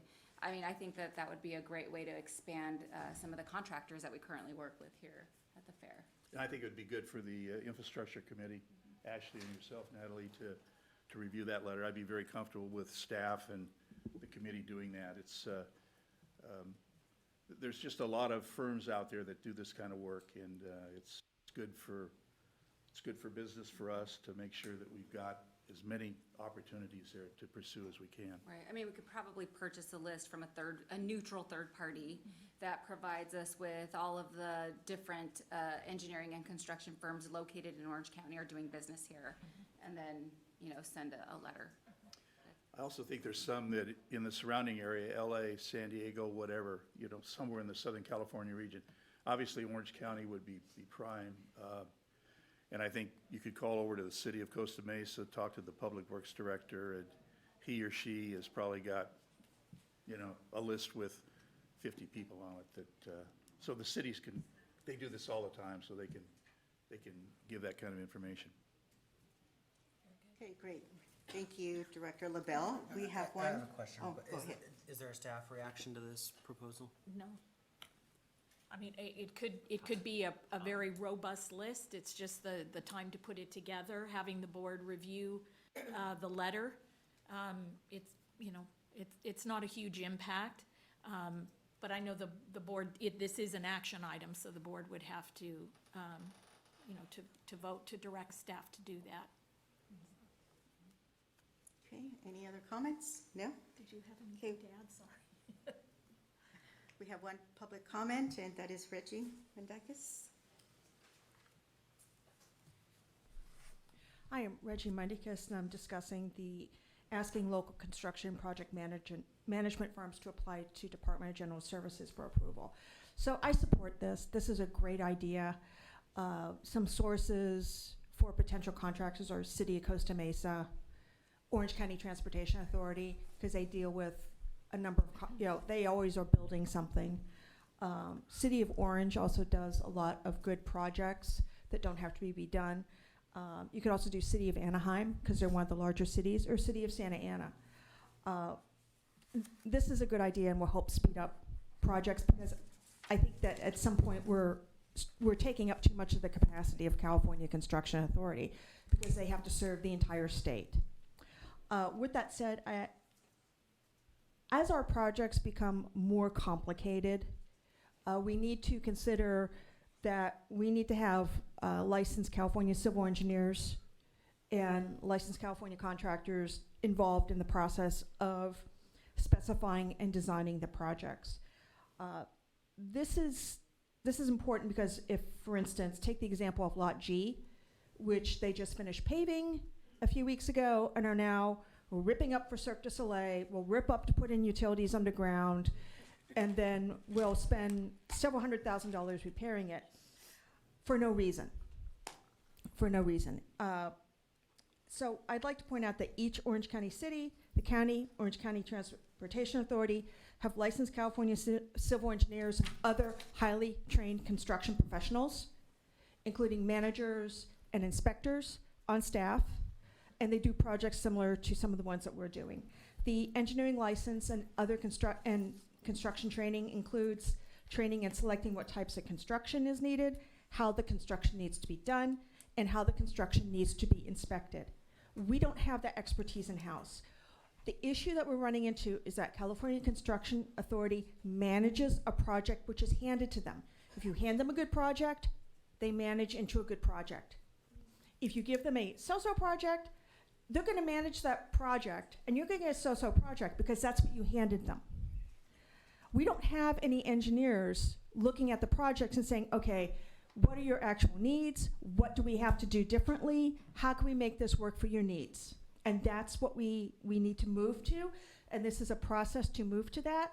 So I'm asking you to start that discussion as far as bringing in consulting engineers to design and specify capital repair and construction projects so that we make better use of our money and we have a safer facility and we're not constantly fixing what we just fixed. Thank you. Okay, thank you. We have a first and we have a second. Roll call, please, Summer? Chair Cervantes? Yes? Vice Chair Meyer? Yes. Director Bonarese? Yes. Director Aiken? Yes. Director LaBelle? Yes. And Director Rubicava Garcia? Yes. Thank you. Okay, we're gonna skip over 9D and address that after 9F. So next, 9E, Director Meyer and Director Bonarese. The packet includes the clean policies which the committee is recommending for approval. This is the first set, which were publicly workshopped last month, and which the packet also includes markups reflecting the changes that were incorporated into the final versions. So the committee, I believe, is recommending that these policies be adopted in the form presented by the board. Okay, we have one public comment, and that is Reggie. Oh, sorry.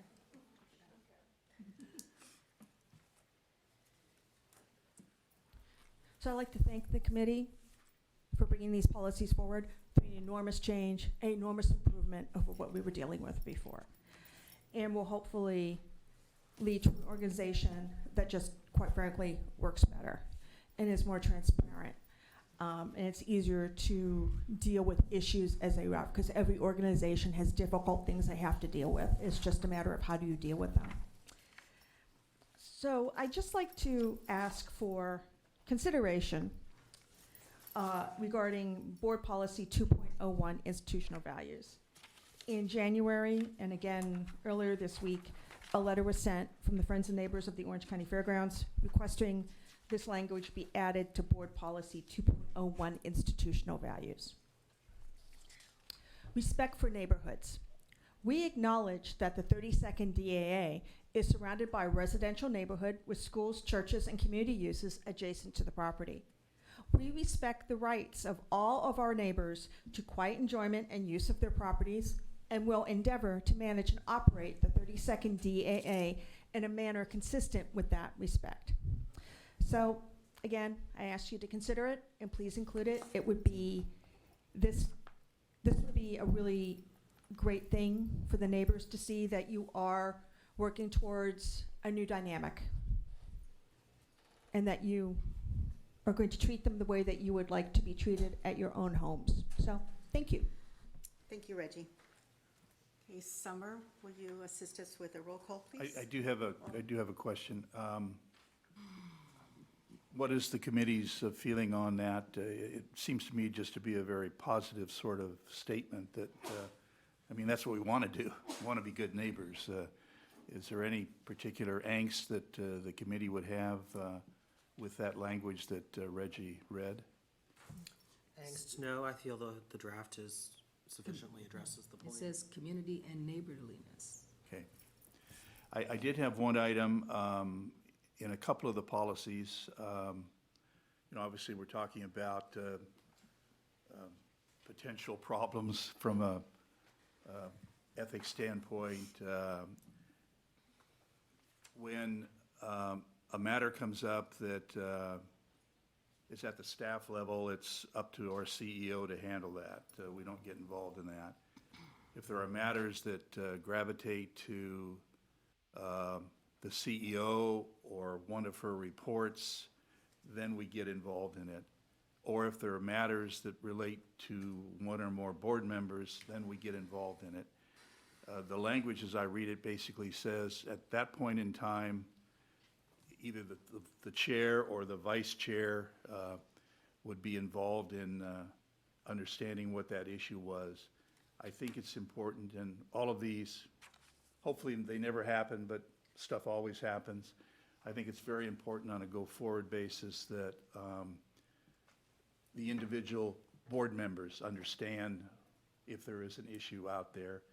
I think we all know personnel matters are very confidential, whistleblower matters are very confidential, but, you know, if something's going on, I think there need to be a mechanism where the entire board is somehow apprised of what's going on out there. I don't know how you put it exactly into the language. I'll certainly vote for the items that are before us now, because I know Andreas and Barbara have worked very hard to get to this point, but somehow at some point in time there needs to be a mechanism where if Ashley's not the chair or the vice chair, or Barbara's not the chair or the vice chair, and something comes up, they need to be made aware of it. There needs to be some sort of mechanism to where that information is conveyed on a highly confidential basis to those board members. So with that, I'll end my comments. Okay, great. Right, Summer? Sorry, real quick, Doug, is there a language you want to propose for the reporting wrongdoing policy that would address that comment, or how do you want us to deal with that? Well, I think at this point in time, a lot of work has gone into getting to this point, and it's not significant enough to hold anything up. I would think maybe just as the committee goes into group 2 or group 3, you know, we can always come back and make a little tweak to these. I'll leave it to you guys to do that, but, because I don't want to slow anything down unless. The only other thought I have, just to modify the original motion, if I could, is that we proposed in the reporting wrongdoing policy that the board authorize and fund a whistleblower hotline administered by a third party. And so I'd like to ask if the board approve that and authorize staff to investigate options for that to be brought back. I think that's a good idea, yes. I would support that. I was gonna say the good news about these, they're intended that as things change, we'll revisit them Sure. and we can add them. So that's a point well taken, and we can remember that for the future. Come back and amend. All good. Any other comments? All right, I think we can move with the vote. Chair Cervantes, Yes. Vice Chair Meyer, Yes. Director Bonarese, Yes. Director Aiken, Yes. Director LaBelle, Yes. and Director Rubalcaba Garcia. All right, now we're moving to 9F, and that is Director Rubalcaba Garcia.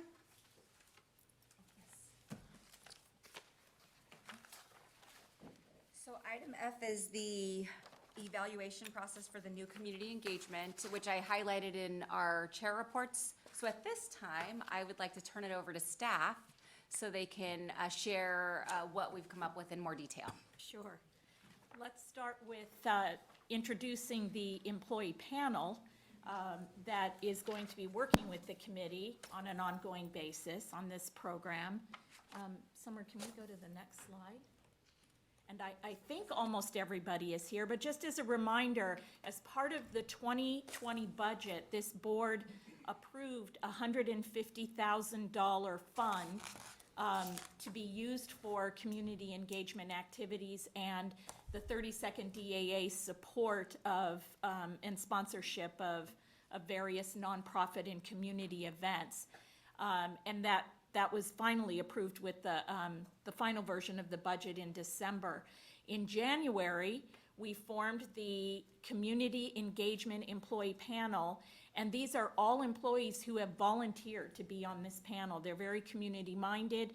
They also have taken this duty very, very seriously and are very happy to be a part of it. So I think, is almost everybody here?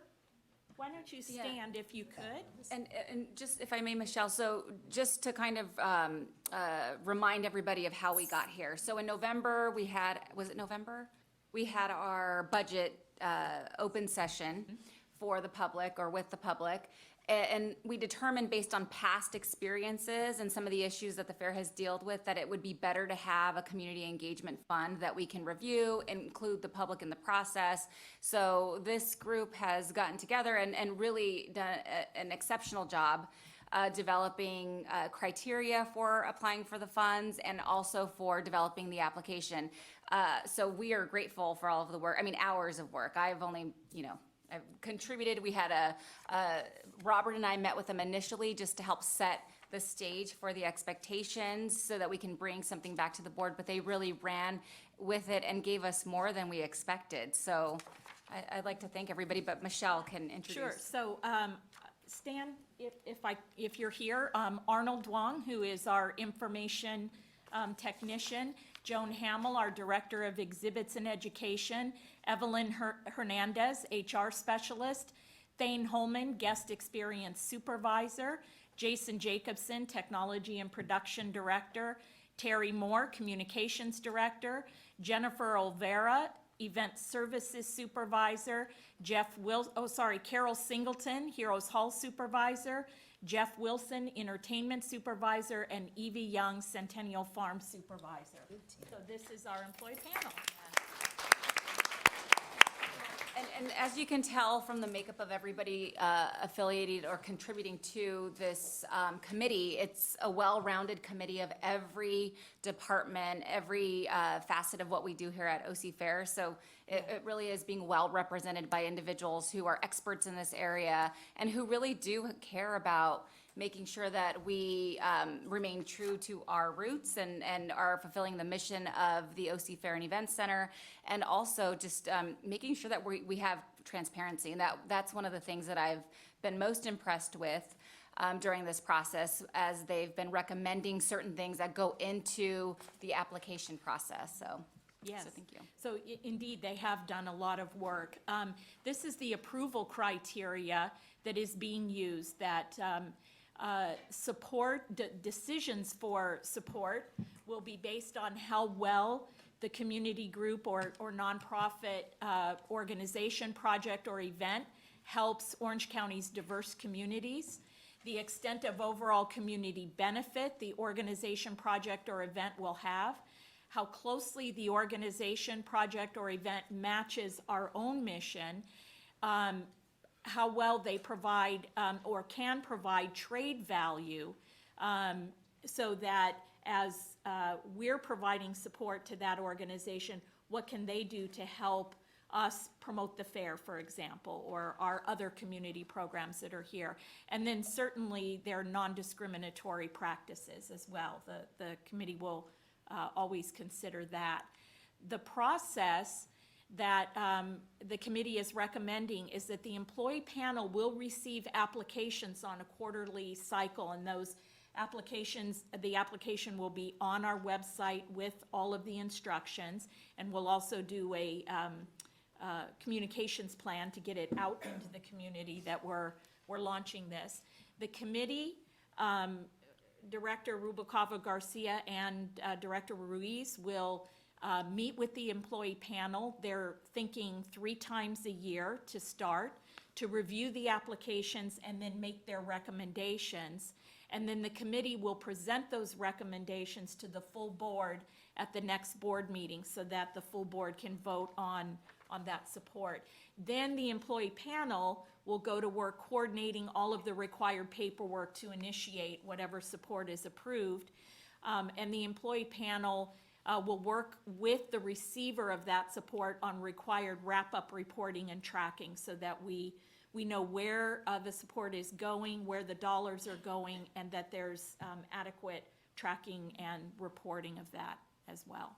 So I know Thane Holman, our guest experience supervisor, has volunteered to sort of speak on behalf of the group.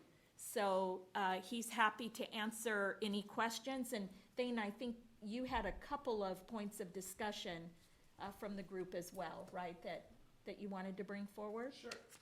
So there was a few things that we had discussed. And in our first initial meeting, there was some verbiage that we wanted to discuss. And one of the things that we wanted to keep support of is the diverse community in Orange County. That's one of the things that's part of our mission, is basically being diverse, and that's also part of our fair theme, being all for fun. So being diverse and supporting diverse endeavors is definitely one of the things that we want to keep as part of the verbiage. So I know that's part of the thing that we were talking about. Maybe in our next meeting, we can discuss that language in our mission, or as far as our criteria. Also, I know in the application, we had answered some of the questions that was brought back to us, and I'm not sure if you had a chance to look at that. But on the number 15, we were thinking of maybe further exploring as a group the concern, and the time and commitment is required to present in person. A lot of times, just coordinating is really tough. So if we're having everybody come and actually present for their sponsoring, that's something that will be maybe pushback funding. So we want to make sure that that's something we discuss as a team as well. So we have basically our scheduling will fit the purpose of the endeavors as well. And then, sorry, I skipped another one. And number 13, the question, are the opportunities for the OCFEC to participate in your program? That's, again, the thought behind that question was basically, for example, if volunteers for us, or anybody can volunteer for these particular programs. So again, that's another part of our endeavor, is to be part of the community and volunteer when we can. So we want to make sure that that's something we consider as well. And then there was one other question. We weren't clear on the sponsorship on the evaluation sheet. That's, I think, the third page. We wanted to basically get more information regarding that. And if that's something we can discuss possibly in our next meeting, we can get more clarification on what that particular ask is. Yeah, I'm going to answer, because these are my notes, right? Sponsorships will be based on application with recommended changes. I think there was change, so that comment was directly related to the changes that I made in the criteria, because it should match this. Okay. Yeah, and moving forward, you can call me anytime Sure. if we ever have questions regarding this. Okay. And then back to the front page, let me see. So I would just say sponsorships need to, because I did make some recommendations to the initial first page for sponsorships, just sort of tightening it up a little bit. And I also want to make sure that we're not putting, we don't want to limit it, right? So if our objective is to make sure that we're diverse and inclusive with a lot of these sponsorships, then I think less is more, and that was one of the things that I had mentioned. So I would just recommend picking up the sponsorships that we have in the application and putting that. So that the lists match. Yeah, they Yes. should be the same. So after this meeting, most of our criteria and applications will follow suit. Perfect. After we're going through this practice, then we'll make the appropriate changes Yeah. as we move on. And that was my comment there. What was the other one? Oh, so the only reason item number 13 on the application was a concern for me is I don't want to limit, for example, if it's a sponsorship, we will know what we're getting back, right? Whether it's a table, it's visibility. So I don't want to confuse the application by making it overly complicated. So that was the only reason why I thought that may not even be necessary. Because what we should know, most of these organizations are going to be coming before the board asking for sponsorships, is my sense. And they'll be able to tell us what that sponsorship includes. So that was the only reason why I think we Gotcha. do that. We did have one more question. I don't know if I'm interjecting here, but on the grading criteria on the evaluation sheet, one of the things that we did not discuss as a team is if the program is open to the public. One of the things that we do support is like 4-H programs, which technically is not a public program. So we would with that criteria, we'd automatically be scoring them lower than somebody else that will probably having a public event or a public program. So we wanted to bring that back to the table to see if that's something we really want to do, or maybe make it a yes or no question so that we know. Well, so my recommendation, sorry, Ashley, was to remove, I think, the public part of it. And just because there are a lot of agencies that, it's difficult to define what would be a public agency. Would it be CTA? So most of the agencies that we are dealing with historically are not necessarily public agencies, right there, or public organizations. There's some sort of a membership or a ticket purchase that might be required. So I think that it would be limiting a lot of the agencies that we work with. So, but we did talk, I think Michelle and I talked about this, and we did think this was something to bring back to the board in general for discussion related to the application. An example might be that the panel came up with is, again, supporting 4-H is a strong connection with our mission and our heritage. But if there's a high school 4-H group that was looking for funding to maybe, build something at their high school in support of their 4-H program, that's not necessarily open to the public.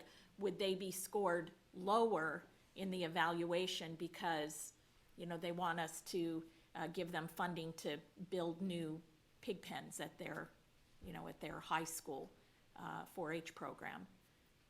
Yeah, I guess I looked at that differently because, like, for example, my family's members of 4-H. Anyone can join 4-H. Do you come to, I guess, our monthly meetings? No, that's not, the monthly meetings aren't open to the public, but it's not a discriminatory organization that prevents a general member of the public from joining, if that makes sense. Like, that was my kind of question on that. And then the other comment and question I had ties in a bit to 16 on the application. I like that we're really having this drive towards transparency. I think that's really helpful. I think we should, my opinion, we should broaden it a little bit because I think there are organizations some of us are heavily involved in, but we might be on advisory subcommittees that we do not have a voting interest on the board of directors, but we are heavily involved with and associated with. So I would like to, I think we should just for transparency ask, does somebody on the board or an employee occupy a board seat? Or is, maybe, I don't know what the word is, heavily Associated with, involved yeah. or, publicly associated maybe with your organization. Just so we have it on the record, I don't think it should be disqualifying at all, but I think we should just let that information be out there. And that ties in a little bit with the evaluation sheet in that, are we going to have a criteria about who either as a staff member or as a board member is taking ownership of any event that we are going to be sponsoring? So, if we are going to be funding a project, is there going to be someone that's kind of taking that on and that's going to be their project? If we're sponsoring a dinner at an organization, is there going to be a full table of board members and staff members that are willing to support that? Because if there's not, I think that would be something that we should, maybe it doesn't fit with our mission and our passions as an organization and as a board. We can definitely, when those offers come in, we can definitely bring that up to the attention as soon as we get them in. So that, because again, timing is essential. So if it does come to a point where we're in between quarterly meetings and it's an event that's not gonna basically meet it, we'll definitely bring it up at that time. And then just for clarity, this is not the same bucket, as we talk a lot, bucket for memberships to organizations. This is outside. So we are a member of the Costa Mesa Chamber of Commerce, but if they have any dinner, if they have a golf tournament, if they have anything, that goes through this process. That's right. Okay, thank Or you. anything where we might be spending money or in kind. So if there is a performance at the fairgrounds that we're providing in-kind services for, it would fall into this criteria as well. Great. Thank you for all your hard. This is really a wonderful, wonderful start, and I'm excited. And just to go back to your, because I wasn't sure what you were talking about at first, sorry. No worries. The application grading criteria area about diversity. Yes. So for me, Orange County in and of itself is a diverse community. I mean, so I don't really think we need to go in and say diverse because that could automatically exclude some individuals or organizations from wanting to, because they may feel they don't fall into the diverse category, right? I mean, with 34% of our population being Hispanic, 14% being Asian, and 7% being African American, I think we can definitely say that we are a diverse community, and that was my reason for just eliminating that criteria, because I don't want it to be where there might be a Caucasian group that doesn't necessarily fall into a Hispanic or African American chooses not to because they may not be diverse. So I think that was my only reasoning. I think it should just be open to the community at large. The Orange County, I like that. I like the emphasis on Orange County. One reaction I had and a question for the group is, so I understand that the committee's gonna meet on a quarterly basis to review applications. Will you, though, is there gonna be a way to keep the kind of big picture of the full year's support in mind so that you 4-H gets sponsored in the first quarter, and then something kind of a lot like 4-H gets sponsored in the second quarter? I mean, just kind of so you have a picture of how you spreading out the money into a lot of different interests and activities. Yeah, that was actually discussed in their first meeting. In addition to if there was an ask for, say, $10,000, knowing that there's only $150,000 in that fund, that the committee might recommend that maybe it only gives $2,500 or $5,000 and suggest that the group look for funding, at other sources too. So I don't know, Thane, you can disagree, but I think the group is very aware of this, the limit of $150,000, and I think I have confidence that they'll do a great job of distributing that fund to a wide variety of opportunities throughout the year. Well, and Q1 is pretty much already over, so we have no applications at this point. So, or we haven't actively been getting them, but I think it's the sense of the committee as well, that if we streamline the process and we have quarterly meetings and we put deadlines in place where agencies know they have to come and apply for the funding sooner than later, it's beneficial to the fair, because now we're not having to, I mean, it's harder, it's more difficult to manage that process when they're just coming in all year long. But if they know that there is a set date where they have to submit their application in order to be considered, it does make, they are on their toes. And this process will get better every year, I think. Yeah, we're prepared that this year it's gonna be a learning process for everybody that's asking for these funds, so maybe next year they'll know that timing, okay, I need to get it in by this time so that they can support, or we can support whatever their endeavor is. And we have a historical list of things we've supported in the past, not that we're gonna just keep doing the same thing over and over again, but we have an idea, and maybe we could reach out to those groups and let them know that there is a new process in place, because anyone that's managed a marketing budget knows sometimes you get to September and you're like, oops, we're all done. And we don't want to do that to some of our organizations that we may want to partner with, but we have that historical data. And trust me, they're waiting in the wings for the application to go online. Yeah, Michelle and her team have already started to look back and provide or gather a list just to make sure that we have all of our. Maybe in the reporting, as they come to the board, you can include a report of, in the last quarter, what kinds of organizations were funded. And Yes. that way you have what the big picture looks like. Right. Yeah, and also, I remember a couple years ago, we had that community engagement brochure. It was really well done, and I think we should be maintaining that and updating it as we go. Yeah, it's currently online. Each year we've updated that so that the community knows, the public knows where our support, both cash and in kind, has gone. Just to comment on Andreas and Natalie's comments, a little bit of background. Cities have been doing this for 50 years under the Community Development Block Grant Fund of 1974. And I know Natalie and Ashley are very familiar with that. We have late nights. Pardon me? A lot of late nights. A lot of late nights. Yes. And typically how that works, the majority of the funds are supposed to go to infrastructure projects, sidewalks, sewer line, whatever. But a certain percentage, and I can't remember it, I think it was like 10% could go for community service type activities, what we're talking about here. So every city somehow set up a process to make that happen, is we're doing here, and I think that's great. What I think from my experience is you're going to find that you're going to have more applications than you've got money. And I think a little bit of a trial and error first go around, but I think the committee and our board committee ought to be looking at, maybe as we get this thing going, it should be an annual kind of thing. You know, after the budget's adopted in December, then the application process goes from January 1 to April 1, and then the board would, or the committee would consider all of the applications at one time.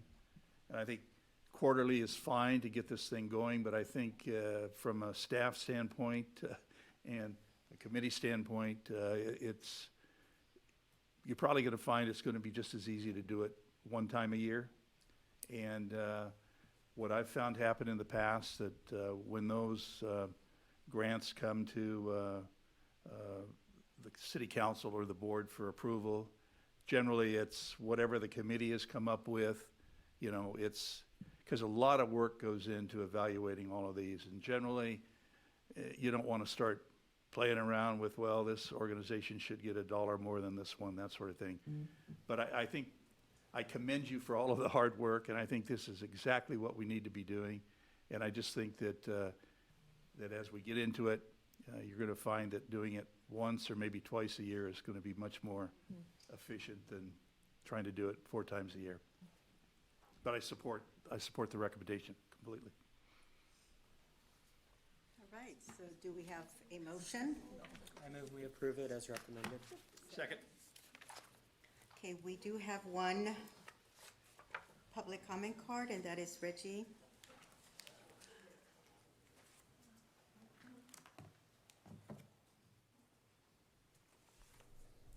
Hi, I'm Reggie Mundicus. I'm speaking regarding the Community Engagement Program. So this is a great program, and glad to see the increased transparency on this. I agree with Director LaBelle about you only want to do this once a year. But you know, maybe for the first year, doing it quarterly gives you more chances to learn and refine the process. And this is going to take up much more time than what anybody really maybe has conceived of at this point. So just letting people know. It's a great program, though. And I do have a couple of questions on this. Does this program include requests for free admission tickets for the OC Fair? If you look at last year's ticket disbursements, you find that there's a number of organizations which openly discriminate, have received free OC Fair tickets, and I can get you those details. We also need to have policies or procedures or both before we start dispersing the funds. It looks like a lot of the work on that has already been done, like with this flow chart. And if we can just get that formalized, saying that this is the way it's going to be done. And I expect this to change for next year, because you know, the first time you do it, it's a learning curve. And then as you learn what works best, you're going to change it. But we just need something formal saying that the board has approved, this is the process, this is the criteria, in addition to what's on the application. You need to put in the right to audit how funds are used. Now, you may not exercise that very often, but you need to have that right, because if you end up on the front page of the newspaper saying that, well, you know, this group that took $5,000 from the OC Fairgrounds for you know, animal projects, well, guess what? They bought a car with it. So you need to protect yourself on that. I'm not saying run in and audit every project. You just want that right for the time that you need it.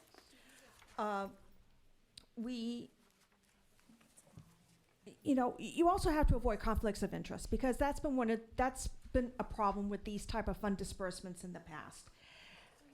You should not be giving money to groups where a board or staff member is in a leadership position of that group, either on the board or in some sort of influential leadership position or employed by the board. And let me give you some examples of what's recently happened. The March of Dimes was paid to hold their event at the property after Director Bonaris and former CEO Kramer became co-chairs of the 2019 Walk for Babies. Director Bonaris obtained funds for her church to have an event here. Girl Scouts of Orange County continued to receive funds and free tickets after CEO Richards was elected to the board of directors.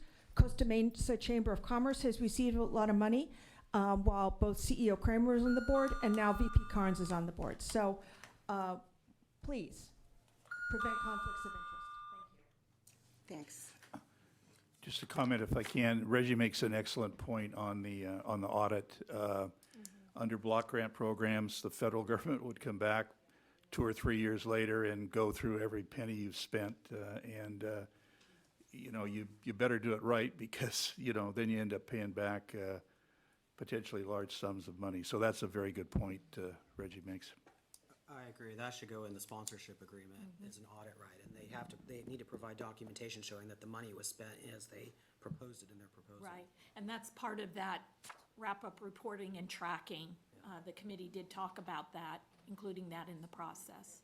Yeah, but we can add that to the application, because some organizations, especially newer nonprofits, don't have independent audits in place. So if they don't have at least an independent audit from the previous year, I think that's a really good, we should put that in there. Right. Oh, and there's that. Oh, so that's different. You mean making sure that that organization is getting audited? Right, On an independent of their audit financial. in addition to. Oh, right. I think the comment from the public and the one that I was making is about auditing how our money was spent. Oh, okay, sorry. I misunderstood. Verifying that it was used in the A intended contractual way. right in a sponsorship agreement that we can audit how our money was spent. That's a really good point. But agreed, actually, we should I also. still like my part. I think your point is another good one, which is that especially, depending on the size of the organization, Right. under state law, they'd have to have an audit annually of their You'd be financials. surprised. But maybe we should be only doing sponsorships to organizations that do financial audits. That's something worth looking at. That's a really good point. Add that to the application process. Yes, I agree. Those are really good points, but I do like Director Myers better than yours. But they're all super. No, they should both go in, I think. Yes, they're both amazing. Good work. Summer, can we call for a vote now? Chair Cervantes? Yes? Vice Chair Meyer? Yes. Director Bonner-Reed? Yes. Director Aiken? Yes. Director LaBelle? Yes. And Director Rubalcaba Garcia? Yes. All right. Again, my congratulations to Michelle and the entire staff. I- It's No, it's the committee and the I know you all get panel. paid to do it, but it's a labor of love, so. Okay, I'll let you go back to where we were. Okay, the next item is 9D, and this is Director Bonaris. Thank you, and happy Black History Month as we end it. Let me give you a brief history on Black History Month before we move into the proclamation and reclamation. I'm sorry. I'm having a low energy day. I want to just give you a brief history on Black History Month before I move into the proclamation and resolution. Black History Month began as Negro History Week in February 1926 by historian Carter G. Woodson to recognize the sacrifice, ingenuity, and importance of Black people in the United States of America. February was chosen to honor President Abraham Lincoln's Emancipation Proclamation, with President Lincoln's birthday being February 12th, and famed radical abolitionist Frederick Douglass, whose birthday is believed to be February 14th. Negro History Week evolved nationally from a week to a month in 1970, with the first recorded month-long celebration being held in 1969 at Kent State University in Kent, Ohio. In the United States, the month is celebrated with the teaching of Black inventors, entrepreneurs, leaders, heroes, monuments, icons, folklore, music, and the flying of the Pan-African flag. The Pan-African flag was designed to give a voice to the Black community who were essentially nationless, as they were not provided the rights of American citizens, but also had no country to return to or look forward towards for a sense of identity due to the transatlantic slave trade. Garvey said in a speech in 1921, "Show me the race or the nation without a flag, and I will show you a race of people without any pride." The colors of the Pan-African flag, red, black, and green, represent the red blood that unites the African diaspora and was shed in every colonist country, the black skin that defines our existence from our suffering to our accomplishments, and the green land of Africa, whose abundant wealth defines the world economy of past and present. For those reasons, the flag was adopted by the Black Liberation Movement of the 1960s, the Black Pride Movement of the 1970s, the Black Homes of the 1980s, and the radicalized controversies of the 1990s. Today, the Pan-African flag is as important to the identity of Black Americans as the American flag, dictating our foundation, history, community, and pride as an American ethnic group and culture. The importance of this flag is most recently noted by the flying of the Pan-African flag above the Springfield, Illinois State House building that was I think that was a month or two ago, to honor Black History Month. A first in the state of Illinois, who has a population of 42 million residents identifying as African Americans or Blacks. And with that, I would like to propose a proclamation and resolution to the Board of Directors of the 32nd District Agricultural Association regarding Black History Month and the equal representation of diversity represented at the Orange County Fairgrounds. Whereas the mission of the 32nd District Agricultural Association, the district, is the celebration of Orange County's communities, interests, agriculture, and heritage. Whereas the district recognizes and affirms the Black Afro-American community as one of the communities that make up the fabric and heritage of Orange County. Whereas in fulfilling its mission, the district is proud to celebrate the Black Afro-American community. Whereas February is observed across the United States as a month to recognize, educate, and celebrate the history of Black Afro-American contributors to American history, infrastructure, politics, entertainment, education, business entrepreneurship, science, technology, engineering, math, anthropology, culture, and global civil human rights movements. And whereas the Board of Directors of the district recognizes that Pan-African Black Liberation Flag is a symbol of welcoming and inclusiveness of the Black Afro-American community, specifically of all ethnically diverse communities generally.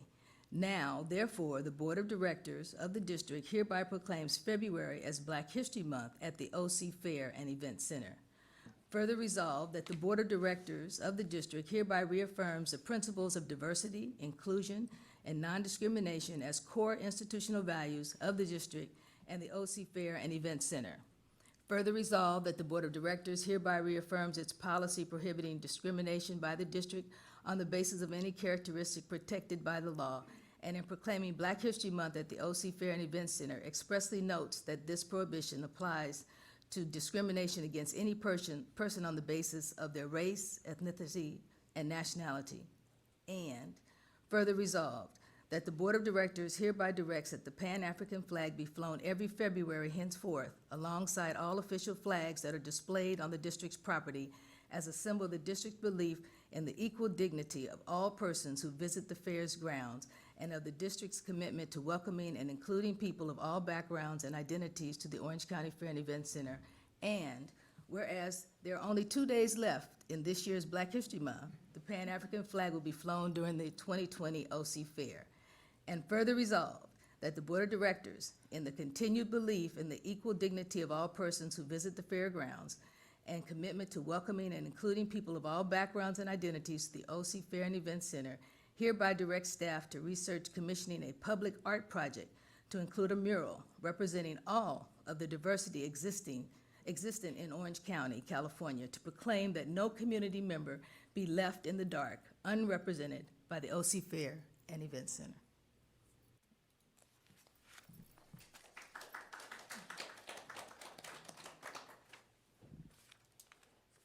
For your action, Board. I think we should take public comment. Yes. Reggie Mendekis, please. Hi, I'm Reggie Mendekis. I'm commenting regarding the Black History Month commemoration. So I support the flying of the flag and the resolution up to the point where it mandates the creation of a mural. The board has received an email regarding both the federal and state laws pertaining to artists' rights, the litigation arising from the painting over of a mural painted by Kent Twitchell, which resulted in a settlement of $1.1 million, and how the demolition of the First Workers Memorial, which was not structurally sound, was delayed while the rights of the artists were negotiated. The stated purpose of the mural is to represent the full diversity of Orange County. There are ways which are more effective than a mural to celebrate the full diversity of Orange County. For instance, use the languages which reflect the full diversity of Orange County on the website, in promotional materials at the OC Fair. The OC Registrar of Voters publishes materials in English, Spanish, Vietnamese, Chinese, and Korean. The 32nd DAA should follow suit with the website promotional materials and materials at the OC Fair available in 5 languages. Orange County is now home to people from the Middle East, Japan, Mexico, Central America, South America, Africa, Iran, the many countries of Asia, and India, in addition to Korea, Vietnam, and China, among many other countries. Tourists from many countries visit Orange County. Speaking their language is simply smart business. We should also hire employees who speak Spanish, Vietnamese, Chinese, and Korean, among other languages, and make them available to assist our visitors. We can also move away from traditional fair foods and fair concessionaires for Imaginality in the OC Fair and bring in local food vendors from the local ethnic communities. There are great traditions of street food in the Asian and Indian communities. The night market food, not so much 626 night market, but in India, there are entire cuisines which are just fast food that you make, and it's walking and eating food. Same thing in like Malaysia and parts of the Philippines. We need to change the rules for OC Fair food concessionaires to allow the food concessionaires to sell for a few days or a week at a time instead of locking them into the whole 23-day run. This is also smart business because it gives you more variety. We also need to move towards entertainment, which includes Spanish and Asian pop and traditional music during the OC Fair and Imaginology. We can also have exhibits during the OC Fair and Imaginology about agriculture in Korea, Japan, China, and Vietnam, India, and the Middle East, and how those have impacted Orange County, its residents, and agriculture.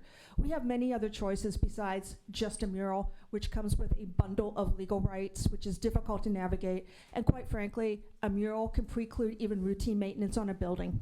So let's look for other ways of honoring diversity, and this is a great idea. Thank you. Thank you. I have some reactions, if I might.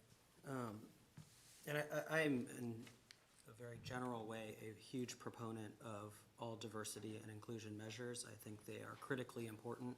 I think they should be representative of all communities who have a history of underrepresentation and oppression.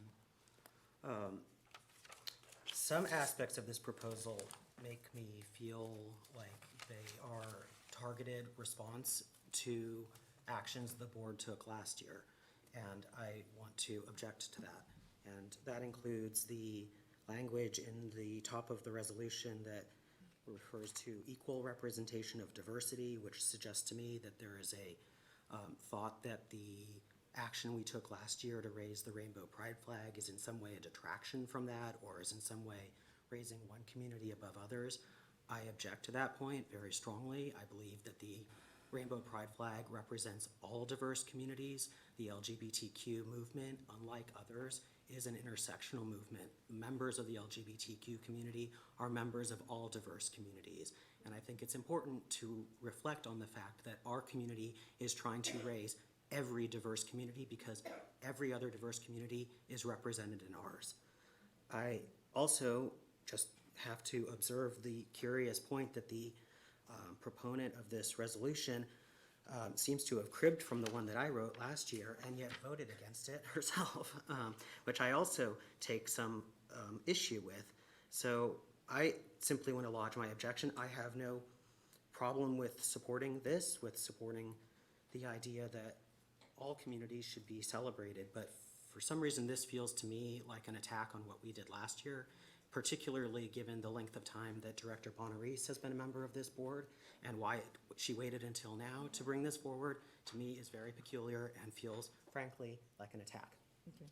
And I definitely want to address that, because I really felt bad when you brought the pride flag, and I had visited on the board this long, and I never brought the Pan-African flag. I never thought about flying the flag. And I appreciated what you did, and this language is very similar to yours, and that was by design because I really thought it was important. When I voted against it, it was because I didn't believe that we should fly the flag 365. And I did state that when this came up. That was my only objection. I approved, everything else was fine, but if I approved it, I would have been approving the 365 of the flag flying. And if you notice, I'm not proposing that we fly the Pan-African flag 365, only during Black History Month, which is what most states that are gonna fly the flag will do as well. So no, by no means was I meaning to do that. There are gay pride people in my community, in my family, etc. My only objection was flying the 365 because I didn't want, we really don't have enough flagpoles to fly everybody's flag, to be honest. A mural made more sense to me because we could represent, when you elevate one, you marginalize the rest, and I didn't want that to be seen that way. I said, well, a mural would represent that. And when we direct the board, the staff to do that, they're gonna come up with the best ways. They'll take whatever legal questions they need to have. We know what happened with the Works Memorial, so I don't think we're gonna have any of those problems. But a mural would actually do that for us. I'd love for people to come on this property and see something that's prominent and they recognize themselves in it. And they say, yeah, I do feel like I'm welcomed here. So I apologize if you feel that way. That's not the purpose of this, but I did say last year when you brought it up that I would be coming back with the flag. And that's what I've done. And I've probably done it late, but I wanted it to be thoughtful. And so that's why it's coming at the end of February as opposed to in January. So I do apologize if you feel that way. Barbara, can you read the last section again that talks about the mural? My recollection is you're not saying to do it, you're just asking staff to look into. Look into it, Yeah. yes. Let me see, where was that? Okay. The OCFEC and Event Center hereby directs staff to research commissioning a public art project to include a mural representing all of the diversity existing in Orange County, California, to proclaim that no community member be left in the dark, unrepresented by the OCFEC and Event Center. Okay. I have a question. I love this idea, and I think that, even doing more during fair time to kind of replicate the success we had with Out at the Fair, if we do more about having different groups have an adopted day at the fair where we have focus on that diverse culture, I think is great. And I think maybe we should expand and even look at doing a day at the fair, really highlighting some of the other diverse communities. Having gone through this with the public art, with the Table of Dignity, I would just like to ask, is it really essential that it is a mural, or can we focus on maybe just saying commissioning a public art project? Because I was really amazed at some of the different mediums that came forward, that we would have never picked the project that we had. I think if we had said, we would like you to build a statue, or we want you to, paint a mural, even though that's what we originally thought was the direction, when you let artists kind of go free and absorb something and then present their idea of what that means to them, it's really interesting what they can come up with. Obviously, I'm extremely supportive of public art, of beautification of the property. So that would just be my only tweak, is if we could just say a public art project, but not necessarily, it might end up being a mural if that's what the committee wants, and we go in that direction. But maybe just giving artists in the community a little bit more flexibility to express themselves in that way. No, I agree with that, and I don't mind changing mural to public art project. My only thoughts are we might take them separately, because it does seem, I think that we have been giving staff a lot of things to go back and review, research, and we need to be mindful of what we're asking them to do with their current bandwidth. I mean, we have 2 executive positions open, and so I would just say I'm not opposed to that at some point, but I don't think at this it would be a good use of staff time to look into this process right now. As a response, I think in order to be responsible, we might table that portion. I support the flying of the flag, but I was wondering if you might consider entertaining an idea of expanding that. I mean, obviously I'm Hispanic, and I think there are a lot of ethnicities and other groups that want to be represented here as well. And perhaps the committee or the board considers a flag that's all-inclusive.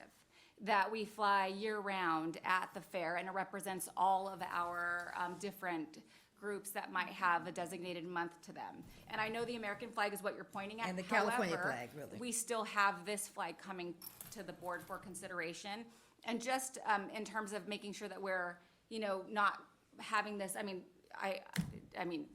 do I bring something for the board to consider to fly the Mexican flag? But I think the thing I'm trying to get at is the population is so diverse, and there's various flags within each of the different groups. So even Hispanics have various countries that we represent. So I think I would hope that the board might consider expanding on Director Bonarese's recommendation and potentially look at a flag that's all-inclusive.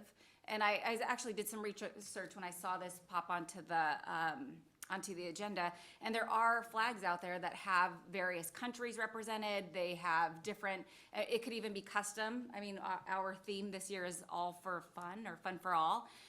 So I would think that might be something we can, open up for discussion. I was also thinking big picture. We have a big presence in Reno and at the annual event. This could be something that we take to other fairs and have them consider, so that they are also focused on diversity and inclusion at a grander scale. So, I mean, that would be my recommendation for the board to consider, just so we don't keep coming back and forth. And I think taking an action like this might appear as though we were not inclusive in the past when we are. So and I know it's a very sensitive subject,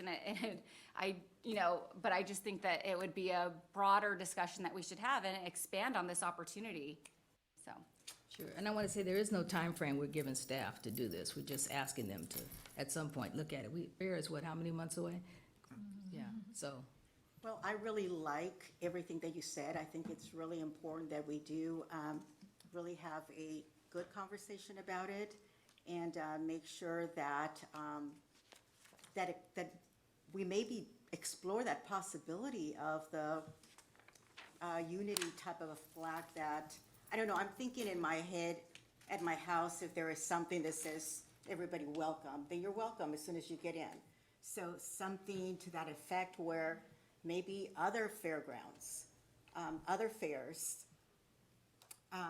might take that into consideration of adding that to the component of welcoming everybody if people feel that they're not welcome. Madam Chair, I move that we accept the resolution and proclamation with the change to mural being public art project. Second.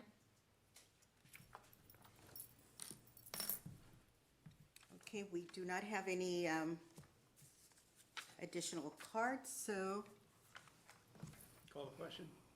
please, call question. Yes, that's you. Chair Cervantes, No. Vice Chair Meyer, No. Director Bonarese, Yes. Director Aiken, Yes. Director LaBelle, Yes. and Director Rubalcaba Garcia. No.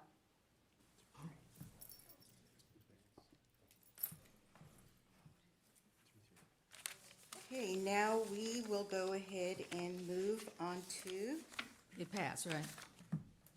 The item failed, it was a Failed. 3-3 tie.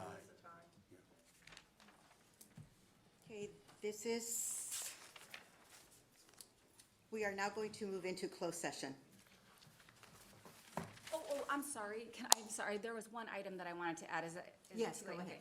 Not to add, but I just think it would be, if Madam Chair, if it's okay, if I would like Ken to, just speak a little bit about Lot G and get it on the record. I think it's important that we address some of the questions that came up, and I just want to give him the opportunity to highlight some of the work there and speak to the veracity of it is okay. If you could just point to a particular agenda item that Ken Carnes will be going back to for this part of the discussion, I think that would be appropriate. Yes, committee report. Thank you. Do you have anything specific that you want me to answer? Just in general, that the work being done on Lot G is, unnecessary, and that we haven't done our due diligence to make sure that we're paving it when it's supposed to be paved, just Okay. that detail. So a couple things, and, 'cause I think it's been brought up a couple times that there's an additional project on the capital list to do some services. They fall outside this footprint. We will not dig up a new parking lot to then go in and put services in. That's a different project in a different location that falls outside that zone. So that's item one. If we look, we can't change how some of the parking lots were built before any of us were here. That particular area has what's called 3/3. There is 3 inches of base over 3 inches of asphalt. Absolutely not sufficient. This project has 6/12, 6 inches of asphalt over 12 inches of base, so much improved for the amount of activity that happens out there. With regards to timing and CERC coming in, absolutely. There's never a period of time where the facility won't be used. So you've got to keep it maintained. And yes, when the facility is used, it gets abused, and then it'll have to be maintained again. So there would never be an ideal time, because there's never a period of time where it would sit empty. And we can analyze the different products to be used, given the use of that area. Concrete would make it a challenge to host CERC or other events that need to stake. There would be, obviously, you could put in the infrastructure if there was investment to have a bolt pattern, and then it's always there. But events like CERC change what they bring in. This Volta is different than what was 2 years ago. The configuration of the tent may change, so the investment in that infrastructure may not be prudent. Secondly, we have other opportunities other than CERC, like there was the opportunity that we were going to have the Apollo exhibit come. Again, that would be a totally different configuration than CERC, so even if we had invested in infrastructure, it wouldn't match. So needing that space to be able to put stakes in the ground, not as easily done when you put concrete. So we do consider everything when we make these decisions. And then when it comes to the execution of the project, as you know, we use CCA and their expertise, and then qualified contractors. So we're confident in the work being done. Does that answer some of the? Yeah, that answered my question. And if there's anything, I'm sure Jerry's still behind me, and he can happily add Anything to detail. add, Jerry?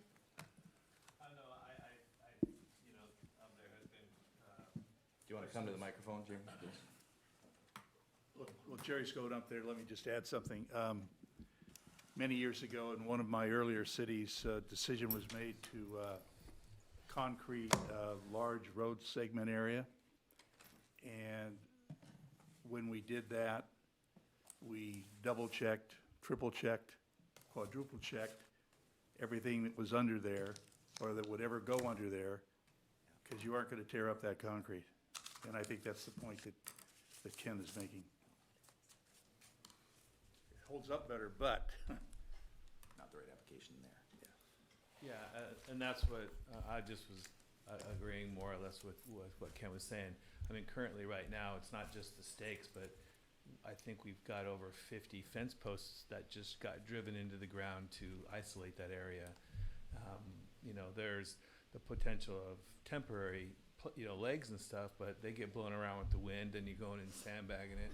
Then you have the liabilities of it blowing over on a crowd. So there's been discussion or questions before about the amount of work that goes into that lot as opposed to other lots. That lot gets used for our events all the time.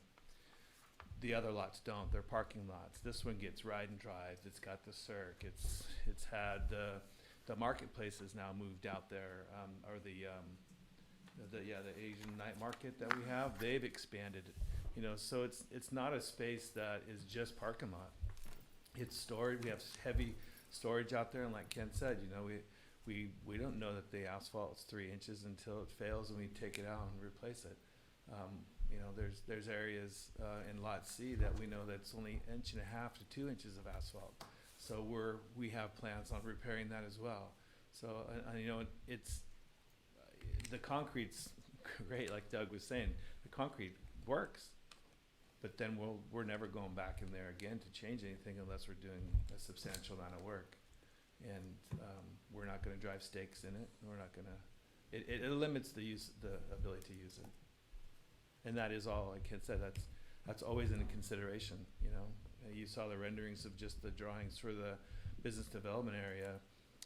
We start off with sketching, we start off with brainstorming, we're always planning.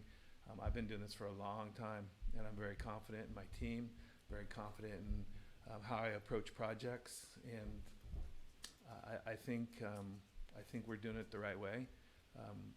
It was also addressed, could we tear out the whole parking lot and do it all together? Yeah, but then when would we have the events?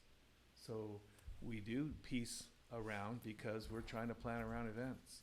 We had to not rushed it, but we had to really press that contractor to get done so that we could have Cirque move in. But before that, we had an event. Well, we had the Asian night market out there, so we had to push them for that. We're putting the striping off in the ceiling of the parking lot until after the show or after Cirque. So the events drive our revenue. They also drive our ability to build projects and to maintain our facility. Thank you for that. I really like your emphasis on safety going forward. And obviously, we can't change what was done 20 years ago, but when we find something that, given technology, given what we know now, can be done better, like parking lot C, making it from, would you say, 1.5 inches to, Well, we try to, in the exterior parking lots where we know we have a lot of weight, we'll usually go 6 inches of asphalt over 8 to 12 inches of base, depending on what the soil's engineer, because we do have engineers that will test our soil. They did out in Lot G as well, and they'll tell us what their recommendation is. So on the exterior parking lots, because we do have heavier vehicles, heavier semi-trucks and stuff, we go with a heavier section of asphalt when we replace it than we do on the interior, which doesn't have the heavy weight. We don't have that much. We have the exterior, what I call is outside the green gates, and the interior. well, thank you very much. I think that provides a lot of clarification, because I don't think anybody on this board wants us to have a event center or a parking lot that is never used and hence never needs to be maintained. So thank you for that. Okay. Thanks, Mary. Thanks, Could I Scott. make one final comment on that? I think what's important is what is happening now is keeping the ship afloat, so to speak, until we get the infrastructure study completed. And who knows what's going to come out of that. While I do agree that we have all kinds of things going on, but at some point in time, this board may say, okay, this quarter section of this, we're not going to use for the next 6 months, and we're going to do all this work and get it done. Because the long haul, you don't want to keep, putting bad money after bad money, so to speak. So, but I think we can wait until the infrastructure study is completed and then make whatever assessment we need to make to get it done. But, some of that asphalt probably went in 50, 60 years ago, and who knows what's down there. But anyway. Right, any other final comments? Nope. Okay, we're moving now to closed session. Board of Directors of the 32nd DAA consider the advice of legal counsel on the items included on the closed session portion of the agenda and have nothing to report.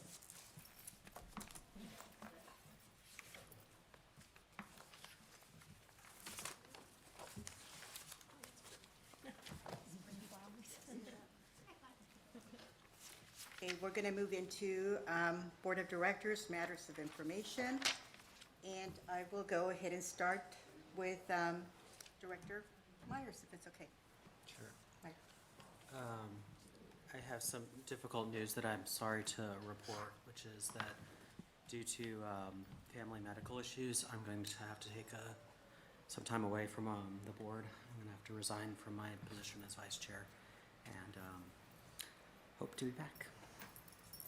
But I just want to say, now having been on the board for 13 months or so, it's been a delight. I really have enjoyed working with all of you and the great commitment that there is by everybody to this organization, and wish you all the best. Okay, I'll start this way. Director Bonaris. I'm trying to give real good consideration and thought to what I want to say. Now, of course, I'm disappointed in my resolution not passing. Probably doesn't surprise me that the chair and vice chair didn't approve, surprising me about you though. Lord have mercy, Natalie. Yeah, it makes me wonder where this board really is when they talk about diversity and inclusion. We just approved a set of governance policies that said that we're for it, but are we really? You've just omitted and excluded the black community. You excluded me by not allowing that resolution to pass. What are you saying about the LGBTQ plus community, the blacks? Are blacks only half welcomed here? Very, very disappointed. And I really don't know what to say right now. My inkling says I don't even need to be on this board, because this board is not true to what you're saying.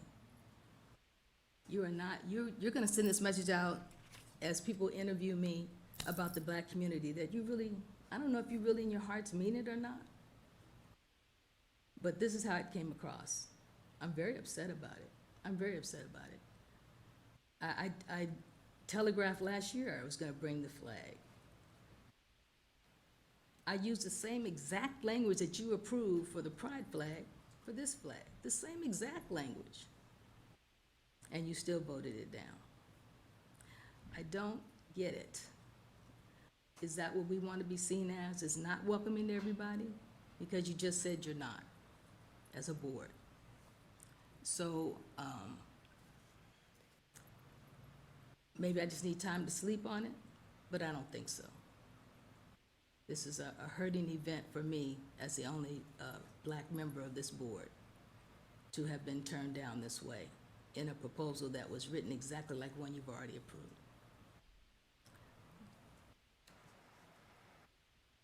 Okay, Director LaBelle? Yes. First of all, I want to thank Andreas for his service. I've gotten to know him quite well in the last year and a half, and I appreciate very much his dedication and commitment. I know all the hard work you put in on the policy committee, the governance committee is well done. I've read every word of the policies, and you know, I saw your work of art in there, and it was really much appreciated, and you've contributed a lot to this board, and I want to thank you for your service. With that, I'm done. Well, I hope you're back. So I hope it is temporary, because I don't know who's going to do all the work. He does do a significant amount for the board and for the 32nd DAA, so hopefully everything works out. And just to sort of highlight what I spoke about during our discussion on the flag that was brought forward, I think that, I'll speak on my behalf only, it's all about diversity and inclusion for me. And I think that the fair already represents that. And my vote in no way shows that we do not include all communities here at the fair. Even in the application process, it was for our Community Engagement Committee. One of my priorities was to mention that Orange County as a whole, the diverse community that we already are, is represented here. So I just, you know, there was no ulterior motive. So I stand with what I stated earlier. I think we should have a more inclusive, you know, for all flag that flies and represents the communities that are welcome here. And, you know, that's all I have to say. And then don't forget to buy your Girl Scout cookies, which I'm sure you were going to say too, because I have a lot. And I'm sure there are a lot of little Girl Scouts that you guys see out there. You know, one box makes a difference, because it's already hard enough to get them to go. So, and it is a leadership skill building. Business development is very important. So that's all I got. I've eaten most of mine, unfortunately. So I thank you, obviously, to Vice Chair Meyer. Your contribution is immeasurable, and look forward to your return. But love the priority that you have always put on family. And I think that's something that most of us share, is our family always comes first. And as far as, you know, the resolution, you know, I feel your comments. And I think that a lot of times when we vote things down, there's a feeling that that's where things go to die. I do not believe that. I really like the fact that you're not just thinking about, you know, the flag, but you're thinking about public art and how can we bring more people. And I loved what you said about them seeing their face. I think we continue to explore that. I think we don't let this conversation die. I always say equality is not pie. There's plenty for everybody. And so if it is something that, you know, we look at maybe our public art installation is a plaza of the flags representing so many different cultures. There's nothing wrong with that. Bringing more and more and more flags and more and more and more statements of diversity to this property is what we should be doing.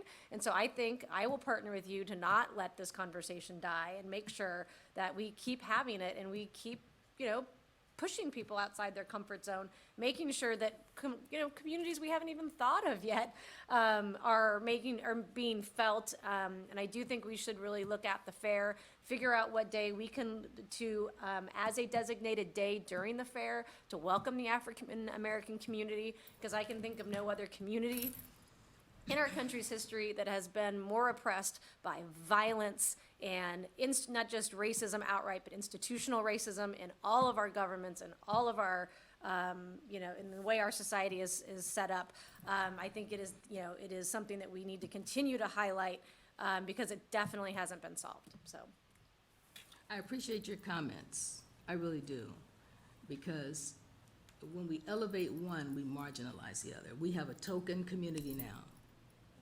That's not a fair Totally statement. disagree with that. That is Totally a not fair appropriate. Think about, I get to say Order, whatever I please. want to say during the, Okay, stop. You had your turn. Let's finish and then I'll come back to but you. you didn't let me finish my comment. You had already spoken. Thank you. Director Egan's, were you finished? yes, Chair. Okay, thank you. All right, well, first of all, I really look forward to having you back. And I'm going to miss you. Everybody's going to miss you. And then Director Bonaris, I am very, very offended and surprised. If I could do that that you- gavel right now, I would. That you are, well, you're not. I would, because I had the You were right a to finish chair at my one statement. point. Okay, stop. I'm also going to ask the board to keep in mind that this agenda item, we're not going back to the agenda item discussing the action item. This is board matters of information. Thank It's you. supposed to be one way, for each board member to make a one-way statement, not to engage in conversation or dialogue.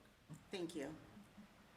So, with that said, happy Black History Month to you and to everybody, because there is not a single person here in the audience and sitting here at this table that is a racist or that does not agree. What you did, or what was done, was obviously an item that just did not get approved. So everybody, thank you, and thank you for being here, and have a lovely day. And we're excited about everybody's participation and comments. Meeting adjourned.